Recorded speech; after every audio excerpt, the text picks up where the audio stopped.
നമ്മുടെ മുന്നിൽ ഒരു പ്രോബ്ലം വന്നു കഴിഞ്ഞാൽ ആ പ്രോബ്ലത്തിൽ ഫോക്കസ് ചെയ്യുന്നതിനെക്കാട്ടിലും സൊല്യൂഷനിൽ ഫോക്കസ് ചെയ്യും. ഷിബിലിന്റെ ഒരു ജേണിയിലേക്ക് വരികയാണെങ്കിൽ 16 വയസ്സ് തൊട്ടിട്ട് ഓണ്ടർപ്രണർഷിപ്പ് ജേണിയിലാണ്. കല്യാണം കഴിഞ്ഞിട്ടില്ലല്ലോ? കല്യാണം കഴിഞ്ഞില്ലേ? നമുക്കിപ്പോൾ നാട്ടിലൊക്കെ ഡ്രഗ് ഫ്രീ സൊസൈറ്റി എന്ന് പറഞ്ഞ പോലെ സ്കാം ഫ്രീ സൊസൈറ്റി എന്ന് പറയുന്ന ഒരു ക്യാമ്പയിൻ നമ്മൾ കൊണ്ടുവരേണ്ടിയിരിക്കുന്നു. കോഴിക്കോട് ഒരുപാട് ഒരു സ്റ്റാർട്ടപ്പ് കൾച്ചറും ഒരു ഓണ്ടർപ്രണർഷിപ്പ് കൾച്ചറും നന്നായിട്ട് കൂടുന്നതായിട്ട് തുടക്കക്കാർക്ക് ഭയങ്കരമായിട്ട് സപ്പോർട്ട്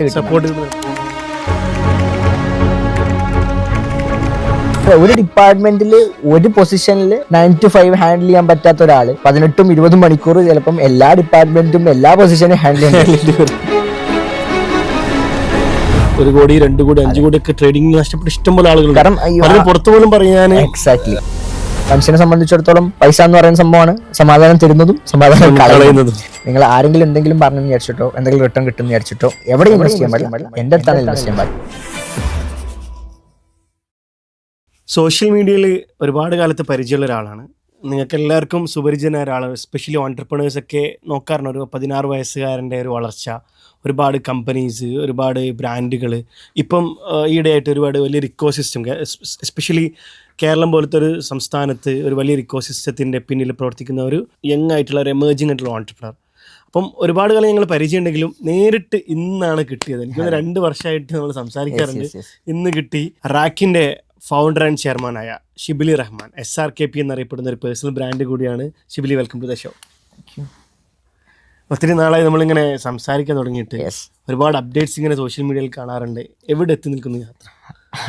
നമ്മൾ ആക്ച്വലി അത് പറഞ്ഞു തുടങ്ങാം. നമ്മൾ ഈ പറഞ്ഞ പോലെ തന്നെ 2 വർഷം മുന്നേ മെസ്സേജ് അയച്ച് പരിചയപ്പെട്ടിട്ടുണ്ട്. ദുബായിൽ ഇടയ്ക്ക് വരുന്നുണ്ടെങ്കിലും ഞാൻ വരുന്ന സമയത്ത് ചിലപ്പം ഫറാൻക്ക് വിഷയവും അങ്ങനെ കണക്ട് ചെയ്യാൻ പറ്റിയിട്ടുണ്ടായിരുന്നു.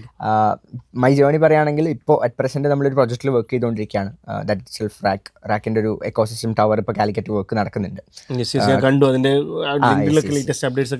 ഒരു 10 floor ടവർ ഇപ്പോൾ നമ്മളവിടെ ചെയ്യുന്നുണ്ട് for early stage startup founders, early stage business owners. നമ്മളവിടെ ഒരു കംപ്ലീറ്റ് നമ്മുടെ ഗ്രൂപ്പ് ഓഫ് കമ്പനീസിലുള്ള എല്ലാ കമ്പനീസിനും കൂടെ ഒരു സ്ഥലത്ത് കൊണ്ടുവരിക. അതിന് കൂടെ നമ്മൾ ഒരു കോവർക്കിംഗ് യൂണിറ്റ്സും കാര്യങ്ങളും അതുപോലെ തന്നെ മീഡിയ മാർക്കറ്റിംഗ് ഡെവലപ്പിങ്ങിനൊക്കെ വേണ്ടിയിട്ടുള്ള ഫെസിലിറ്റീസും.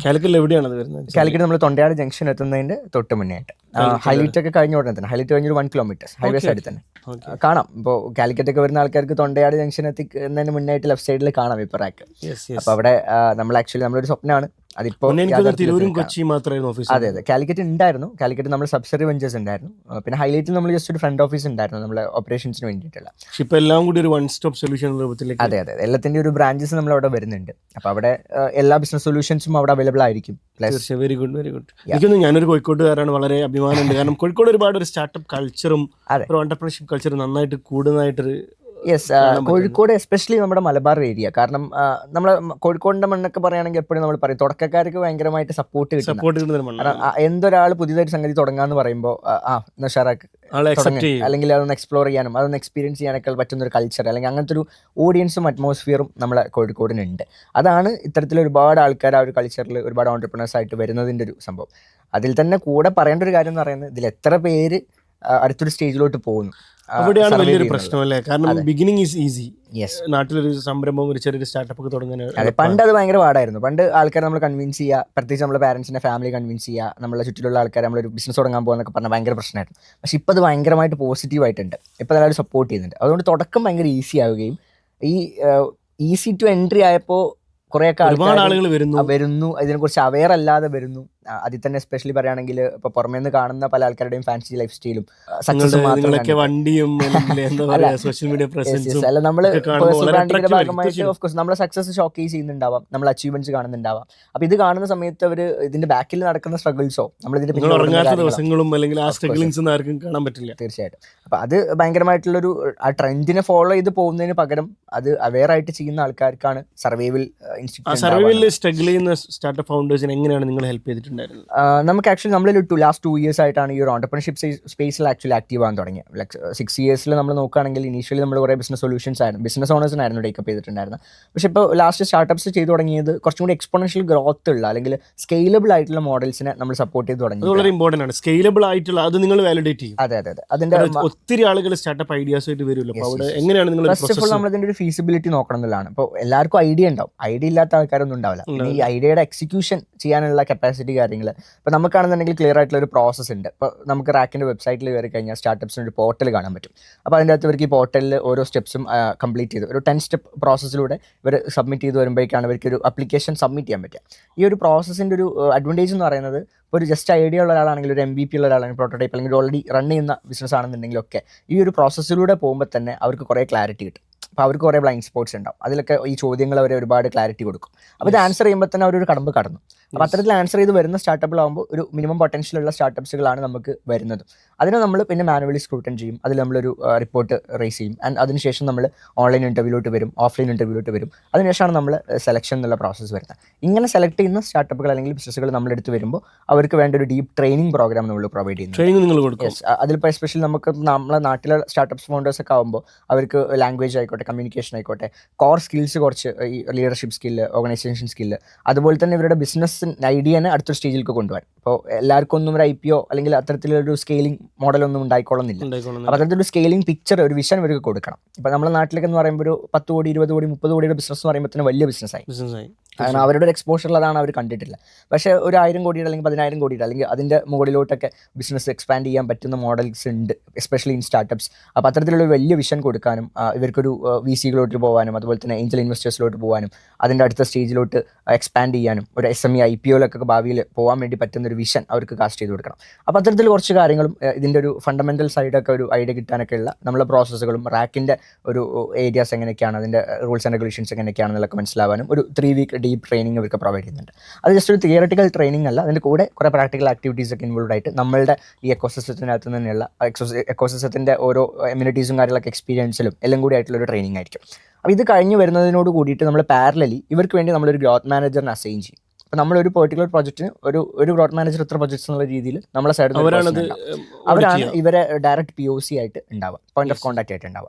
അപ്പോൾ ഇവർക്ക് എന്തെങ്കിലും ഒരു ഹെൽപ്പോ സപ്പോർട്ടോ വേണ്ടി വന്നാൽ ഡയറക്റ്റ്ലി റീച്ച് ഔട്ട് ചെയ്യാൻ വേണ്ടിയിട്ട് അവരുടെ ഫ്ലോറിൽ തന്നെ ആരുണ്ടാവും, ഈ ഗ്രോത്ത് മാനേജേഴ്സ് ഉണ്ട്. എത്രയാണ് ഇതിൻ്റെ ഡ്യൂറേഷൻ? സ്റ്റാർട്ടപ്പ് നിങ്ങൾ വാലിഡേറ്റ് ചെയ്ത സ്റ്റാർട്ടപ്പ് നിങ്ങളുടെ എത്ര ഡ്യൂറേഷൻ? നമ്മൾ ആക്ച്വലി അതിനൊരു സെലക്ഷൻ പ്രോസസ്സിന് ഒരു ടൈം ലൈൻ വെച്ചിട്ടില്ല. പ്രോജക്റ്റ് വരുമ്പോൾ തന്നെ നമ്മൾ മാനുവൽ സ്കൂട്ടൻ ചെയ്തിട്ടാണ് പോകുന്നത്. ഇപ്പോൾ നമുക്ക് കുറച്ച് ഒരുമിച്ച് അഡ്രസ് വന്നതുകൊണ്ട് ഒരു ഡിലേ ഉണ്ട്. പക്ഷേ ഇവന്തോ നമുക്ക് ഇനി പാരലലി പോകുന്ന സമയത്ത് ഒരു ക്വാർട്ടറിൽ ഇത്ര സ്റ്റാർട്ടപ്പുകൾ എന്നുള്ള രീതിയിൽ നമുക്ക് ഓൺ ബോർഡ് ചെയ്യാൻ പറ്റും. ഓരോ ബാച്ചുകളായിട്ട് ട്രീറ്റ് ചെയ്തിട്ട് ഓരോ കോഹോട്ടായിട്ട് നമുക്ക് ചെയ്യാൻ പറ്റും. അതിലെന്തെങ്കിലും ഓൾറെഡി സക്സസ് സ്റ്റോറി വന്നിട്ടുണ്ടോ? അല്ലെങ്കിൽ നമ്മളിപ്പോൾ ഓൾറെഡി ഒരു 12ഓളം പ്രൊജക്ട്സിൽ വർക്ക് ചെയ്തുകൊണ്ടിരിക്കുന്നുണ്ട്. അതിൽ ഏകദേശം ഒരു 4ഓളം പ്രൊജക്ട്സ് ഇപ്പോൾ നെക്സ്റ്റ് റൗണ്ട് ഫണ്ടിങ്ങിലോട്ടൊക്കെ പോകാൻ വേണ്ടിയിട്ട് നിൽക്കുന്ന സ്റ്റേജസിലുള്ളതുണ്ട്. ഒബ്വിയസ്ലി നിങ്ങൾ ഇങ്ങനെ ഒരു ഇക്കോസിസ്റ്റം ബിൽഡ് ചെയ്യുമ്പം അവർക്ക് നിങ്ങൾ സീഡ് ആണെങ്കിലും അല്ലെങ്കിൽ ക്യാപിറ്റലൊക്കെ നിങ്ങൾ ഹെൽപ്പ് ചെയ്യുന്നുണ്ടാവും. അപ്പോൾ ഒബ്വിയസ്ലി നിങ്ങളെടുത്തും നല്ലൊരു ഫണ്ട് വേണം.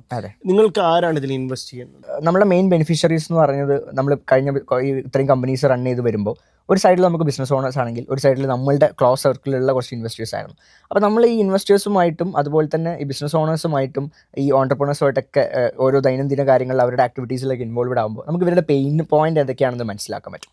അങ്ങനെ സ്കെയിൽ ചെയ്ത് വന്ന സമയത്താണ് ഇവരുടെ ഒരു some of problems, like business owners ഇപ്പോൾ സ്റ്റാർട്ടപ്സുകളെ കേസിലാണെന്നുണ്ടെങ്കിൽ ഇപ്പോൾ പറഞ്ഞ തന്നെ ക്യാപിറ്റലാണെങ്കിലും അതുപോലെ ഒരു സ്ട്രക്ചേർഡ് സിസ്റ്റം ഇല്ലാത്തതിൻ്റെ പ്രശ്നങ്ങളായിരുന്നു. ഒരു ഫ്രീക്വൻറ്റ് മെൻറ്റർഷിപ്പ് ഇല്ലാത്തതുകൊണ്ടോ ഗൈഡൻസ് ഇല്ലാത്തതുകൊണ്ടോ അതല്ലെങ്കിൽ അവർക്കൊരു കൺസൾട്ടിങ് അഫോർഡ് ചെയ്യാൻ പറ്റാത്തതുകൊണ്ടും ഇങ്ങനെ പല കാരണത്താലും ഒരു റൈറ്റ് കോ ഫൗണ്ടറെ അവർക്ക് അവൈലബിൾ അല്ലാത്തത് കൊണ്ടും ഈ ഒരു പ്രശ്നങ്ങളൊക്കെ ഇവർക്ക് എന്ത് ചെയ്യുന്നുണ്ടാവും, ഇവർക്കൊരു അടുത്ത സ്റ്റേജിലേക്ക് പോകാൻ നേരത്തെ പറഞ്ഞ പോലെ തന്നെ തുടങ്ങാൻ എളുപ്പമായിരിക്കുമെങ്കിലും അടുത്ത സ്റ്റേജിലേക്ക് അതിനെ കൊണ്ടുപോകാനും സ്കെയിൽ ചെയ്യാനും സ്ട്രഗിൾ ചെയ്യുന്ന ഒരു സിറ്റുവേഷൻ ഉണ്ടാവുന്നുണ്ട്. ഇതേ സമയം നമ്മുടെ നാട്ടിൽ ഈ സ്റ്റാർട്ടപ്പിലും ബിസിനസ്സിലും ഇൻവെസ്റ്റ് ചെയ്യാനുള്ള ക്യാപിറ്റൽ ഉണ്ട്, പക്ഷെ ആൾക്കാർ ഇൻവെസ്റ്റ് ചെയ്യുന്നില്ല. അപ്പോൾ അവിടെ എന്താണ് പ്രശ്നം എന്ന് നോക്കുന്ന സമയത്ത് അവർ സ്വാഭാവികമായിട്ടുള്ള പ്രശ്നം അവർക്ക് ഇതിനെക്കുറിച്ചുള്ള നോളജ് നമുക്ക് നാട്ടിലാകുമ്പോൾ ഇപ്പോൾ ഈ പറഞ്ഞ പോലെ തന്നെ ഈ ഇൻവെസ്റ്റ്മെന്റ് കൾച്ചറിനെ കുറിച്ചിട്ടുള്ള അവയർനെസ്സും നോളജും കുറവുള്ളത് കൊണ്ട് തന്നെ ഒരുപാട് സ്കാമുകളും ഒരുപാട് ഫ്രോഡുകളും നടക്കുന്നുണ്ട്. കൊണ്ട് തന്നെ അതിനെക്കുറിച്ച് കൃത്യമായിട്ടുള്ള ഒരു അവയർനെസ് നടക്കുന്നുണ്ട്. ട്രഡീഷണൽ ബിസിനസ്സിലേക്ക് ആളുകൾ ഇപ്പോഴും ഇൻവെസ്റ്റ് ചെയ്യുന്നുണ്ടെങ്കിൽ പോലും സ്ഥലം വാങ്ങിടാനോ അല്ലെങ്കിൽ പ്രോപ്പർട്ടി, നമ്മുടെ നാട്ടിലൊരു ഇൻവെസ്റ്റ്മെന്റ് കൾച്ചറിനെ കുറിച്ച് പറയുകയാണെങ്കിൽ അവിടെ നമ്മളിപ്പോൾ ലാസ്റ്റ് ഒരു ക്യാമ്പയിൻ സ്റ്റാർട്ട് ചെയ്തിട്ടുണ്ടായി. നമ്മളൊരു കമ്മ്യൂണിറ്റി സ്റ്റാർട്ട് ചെയ്യുന്നുണ്ട്. നമ്മൾ ഇൻവെസ്റ്റേഴ്സിന് വേണ്ടി ഓണ്ടർപ്രണേഴ്സിന് ഒരു കമ്മ്യൂണിറ്റി ഉണ്ട്, അതുപോലെ തന്നെ ഇൻവെസ്റ്റേഴ്സിന് ഉണ്ട്. ആൻഡ് ഓൾസോ നമ്മൾ ഈ സ്റ്റാർട്ടപ്പുകളെയും ബിസിനസ്സുകളെയും മെന്റർ ചെയ്യാനും ട്രെയിൻ ചെയ്യാൻ ആഗ്രഹിക്കുന്ന പ്രൊഫഷണൽസിൻ്റെ ഒരു കമ്മ്യൂണിറ്റിയും സ്റ്റാർട്ട് ചെയ്തിട്ടുണ്ട്. സോ ഇങ്ങനെ 3 ടൈപ്പ് ഓഫ് കമ്മ്യൂണിറ്റി ഇനീഷ്യേറ്റീവ്സും നമ്മൾ റാക്ക് സപ്പോർട്ട് ചെയ്തിട്ട് റൺ ചെയ്യുന്നുണ്ട്. അപ്പോൾ ഇതിൽ ഈ ഇൻവെസ്റ്റേഴ്സ് കമ്മ്യൂണിറ്റി തുടങ്ങാനുള്ള ഫസ്റ്റ് റീസൺ എന്ന് പറയുന്നത് ശരിക്കും നമ്മളെ നാട്ടിൽ ഇതിൻ്റെ സമയം അതിക്രമിച്ചിട്ടുള്ളതാണ്. കാരണം ഞാനിപ്പോൾ ലാസ്റ്റ് ആണെങ്കിലും ഒരു വെന്യൂവിൽ വെച്ച് ഇതിനെ സംബന്ധിച്ച് കുറച്ച് NRIs ഉള്ള ഒരു പരിപാടിയിൽ നമ്മൾ സംസാരിക്കുകയുണ്ടായി. അതായത് നമ്മൾ ഇൻവെസ്റ്റ്മെൻറ്റ് ചെയ്യുന്നതിനെ കുറിച്ച് സംസാരിക്കുമ്പോൾ അല്ലെങ്കിൽ എന്തിന് ഇൻവെസ്റ്റ് ചെയ്യണം എന്നുള്ളിടത്തും തുടങ്ങണം. വൈ എന്തിനും ഇവർ ഇൻവെസ്റ്റ് ചെയ്യണം. ഇപ്പോൾ ഒരു കച്ചവടക്കാരനാണെങ്കിൽ എനിക്ക് കച്ചവടം ചെയ്ത് ഞാൻ പൈസ ഉണ്ടാക്കുന്നുണ്ടല്ലോ, എനിക്ക് ലാഭം ഉണ്ടല്ലോ, പിന്നെ ഞാൻ എനിക്ക് എന്റെ പൈസ എന്തിനാണ് തന്നെ invest ഇട്ടാൽ മതിയല്ലോ, ഇങ്ങനെയൊക്കെ ചിന്തിക്കുന്ന ആൾക്കാരുണ്ടാവും. പക്ഷേ ഒരു ഡൈവേഴ്സിഫിക്കേഷൻ എന്നുള്ളൊരു thought process first thing. And second thing is multiple source of revenue. ഇപ്പോൾ നമ്മുടെ ബിസിനസ്സിന് എന്തെങ്കിലും ഒരു സാഹചര്യം പറ്റിക്കഴിഞ്ഞാൽ നമ്മുടെ ബിസിനസ്സിനെ സപ്പോർട്ട് ചെയ്യണമെങ്കിൽ പോലും നമുക്ക് വേറൊരു സോഴ്സ് ഓഫ് ഇൻകം ഉണ്ടായിരിക്കണം. അപ്പോൾ ഇത്തരത്തിലൊക്കെ നമുക്ക് ബിസിനസ് നല്ല രീതിയിൽ പോകുന്ന സമയത്ത് നമ്മൾ എടുക്കുന്ന പ്രോഫിറ്റുകളെ നമ്മൾ മാറ്റി പാർക്ക് ചെയ്ത് ഇൻവെസ്റ്റ് ചെയ്തിട്ടുണ്ടെങ്കിൽ, ഡൈവേഴ്സിഫൈ ചെയ്തിട്ടുണ്ടെങ്കിൽ നമുക്ക് എന്നും നമ്മുടെ ബിസിനസ്സിനെ കൊണ്ടുപോകാൻ വേണ്ടി പറ്റും. ഇങ്ങനെ പല റീസൺസ് ആണ് ഇൻവെസ്റ്റ് ചെയ്യാൻ വേണ്ടിയിട്ട്. ഈ ഇൻവെസ്റ്റ് ചെയ്യാൻ നോക്കുന്ന സമയത്ത് 3 കാര്യങ്ങളാണ് മെയിനായിട്ട്.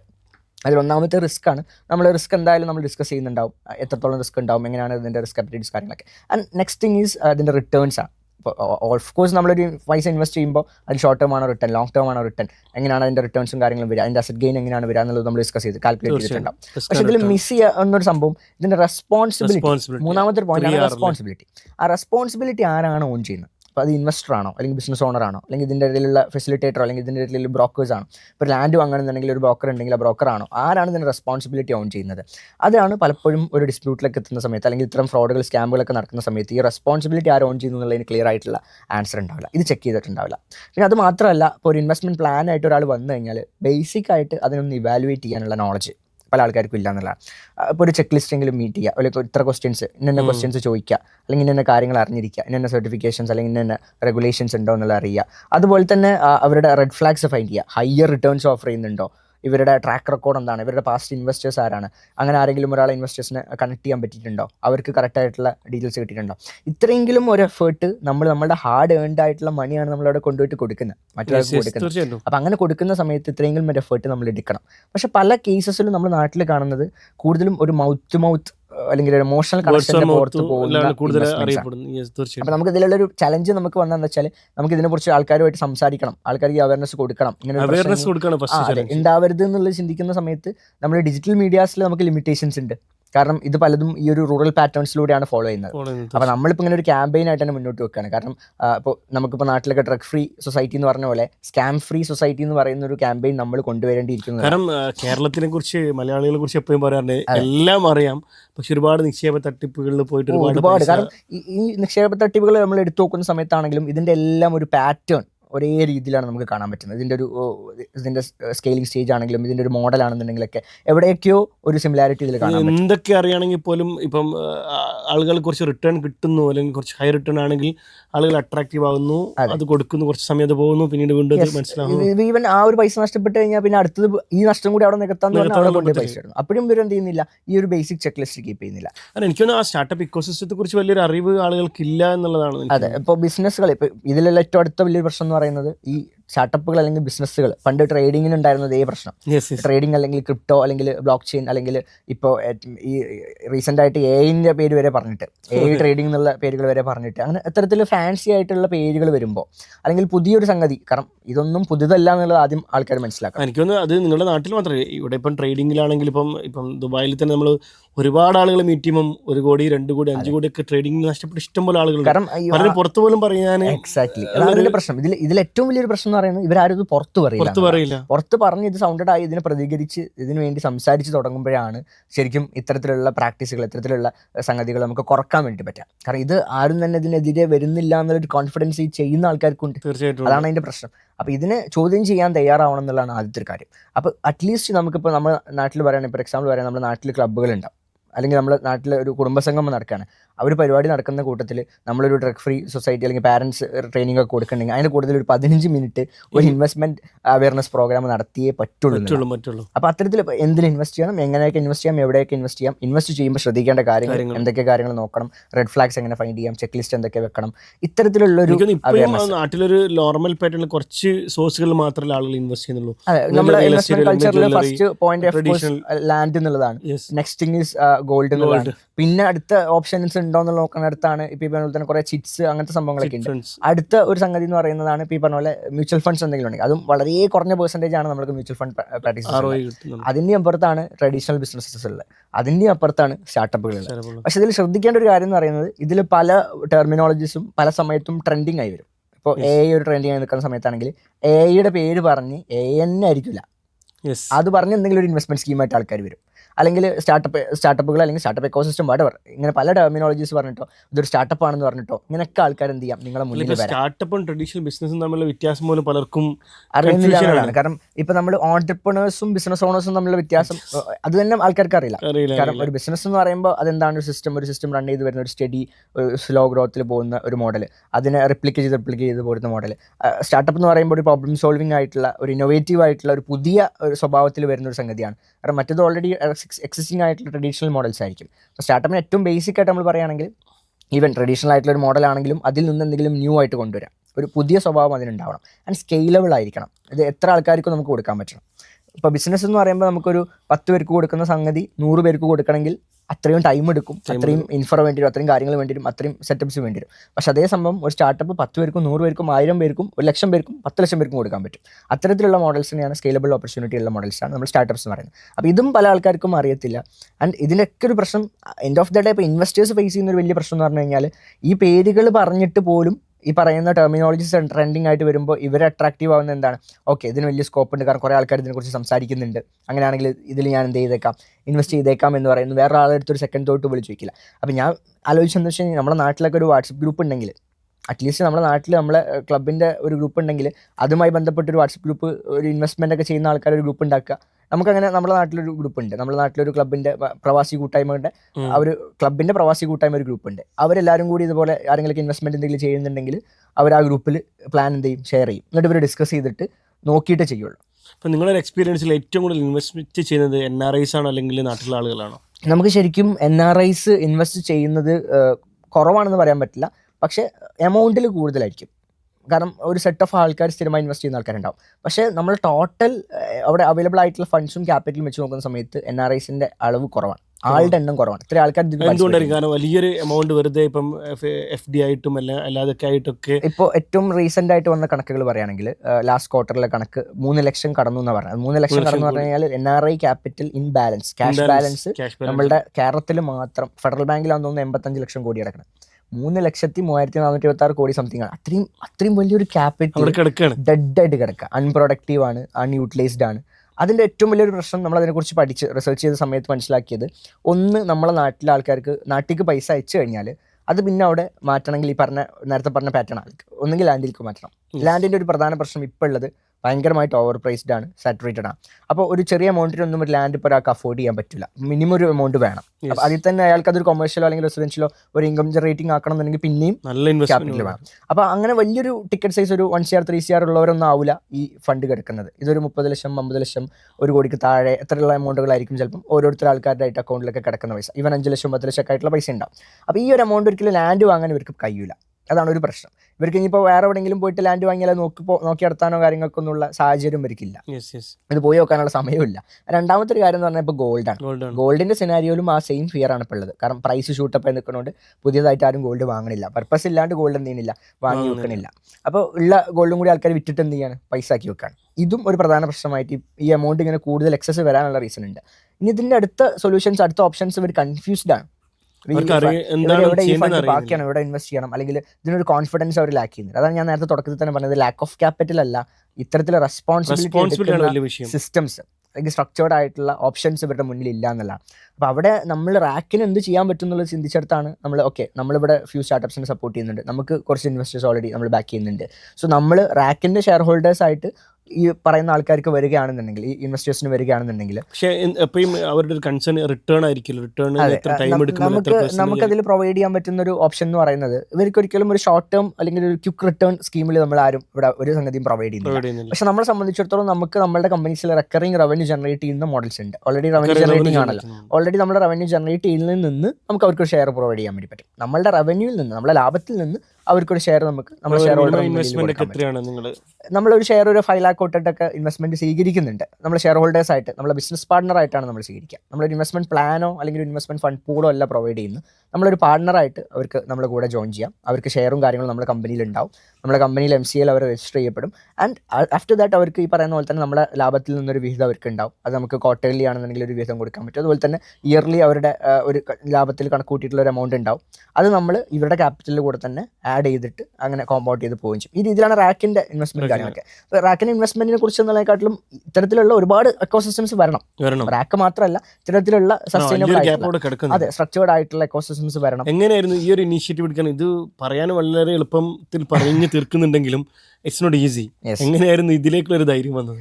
കാരണം ഞാനതിൽ നോക്കിയ സമയത്ത് എൻ്റെ അടുത്ത് ഞാൻ പറഞ്ഞല്ലോ, നേരത്തെ പറഞ്ഞ പോലെ തന്നെ ഒരുപാട് ഇൻവെസ്റ്റേഴ്സ് ആയിട്ടുള്ള ആൾക്കാരൊക്കെ നമ്മൾ സംസാരിക്കുന്ന സമയത്ത് നമ്മൾ ഇൻവെസ്റ്റ് ചെയ്യുന്ന ഒരാളും ഇൻവെസ്റ്റ്മെന്റ് സ്വീകരിക്കുന്ന ഒരാളും ആയതുകൊണ്ടാണ് ഇതിന്റെ ക്ലാരിറ്റി ഗ്യാപ്പ് നമുക്ക് ഫൈൻഡ് ചെയ്യാൻ പറ്റും. കാരണം നമ്മൾ നല്ല നല്ല പ്രൊജക്റ്റുകൾ നാട്ടിലുണ്ട്, പുറത്താണെങ്കിലും നാട്ടിലാണെങ്കിലും നല്ല പ്രൊജക്റ്റുകൾ വരുന്നുണ്ട്, നല്ല ഓപ്പർച്യൂണിറ്റി ഉള്ള പ്രൊജക്റ്റുകൾ വരുന്നുണ്ട്. പക്ഷേ ഇതിന് പ്രോപ്പറായിട്ട് ഇൻവെസ്റ്റ് ചെയ്യാനും സപ്പോർട്ട് ചെയ്യാനും നമുക്ക് പറ്റുന്നതിൻ്റെ ഒരു അഡ്വാൻറ്റേജ് എന്ന് പറയുന്നത് നമുക്ക് ഒരു പ്രൊജക്റ്റ് അസസ് ചെയ്യാനും അതിനൊക്കെയുള്ള സിസ്റ്റംസ് ഉണ്ട്, ടീമുണ്ട്, അതിനുള്ള ഫെസിലിറ്റീസ് നമുക്കുണ്ട്. പക്ഷേ ഇതൊരു ഇൻവെസ്റ്ററിന് ഉണ്ടായിക്കോളുന്നില്ല. ഒന്ന്. രണ്ടാമത്തെ കാര്യം, ഇവരെ മോണിറ്റർ ചെയ്യാനോ ട്രാക്ക് ചെയ്യാനോ അവർക്ക് അറിയണമെന്നില്ല. ഇവർ പറയണത് കേൾക്കാന്നല്ലാതെ അവരെ സ്ക്രൂട്ടൻ ചെയ്യാനോ അവരെ വാലിഡേറ്റ് ചെയ്യാനോ ഇവർ കൊടുക്കുന്ന ഡാറ്റാസ് വാലിഡേറ്റ് ചെയ്യാനൊന്നും ഇവർക്ക് നോളജും അവരെല്ലാം ഉണ്ടായിക്കോളുന്നില്ല.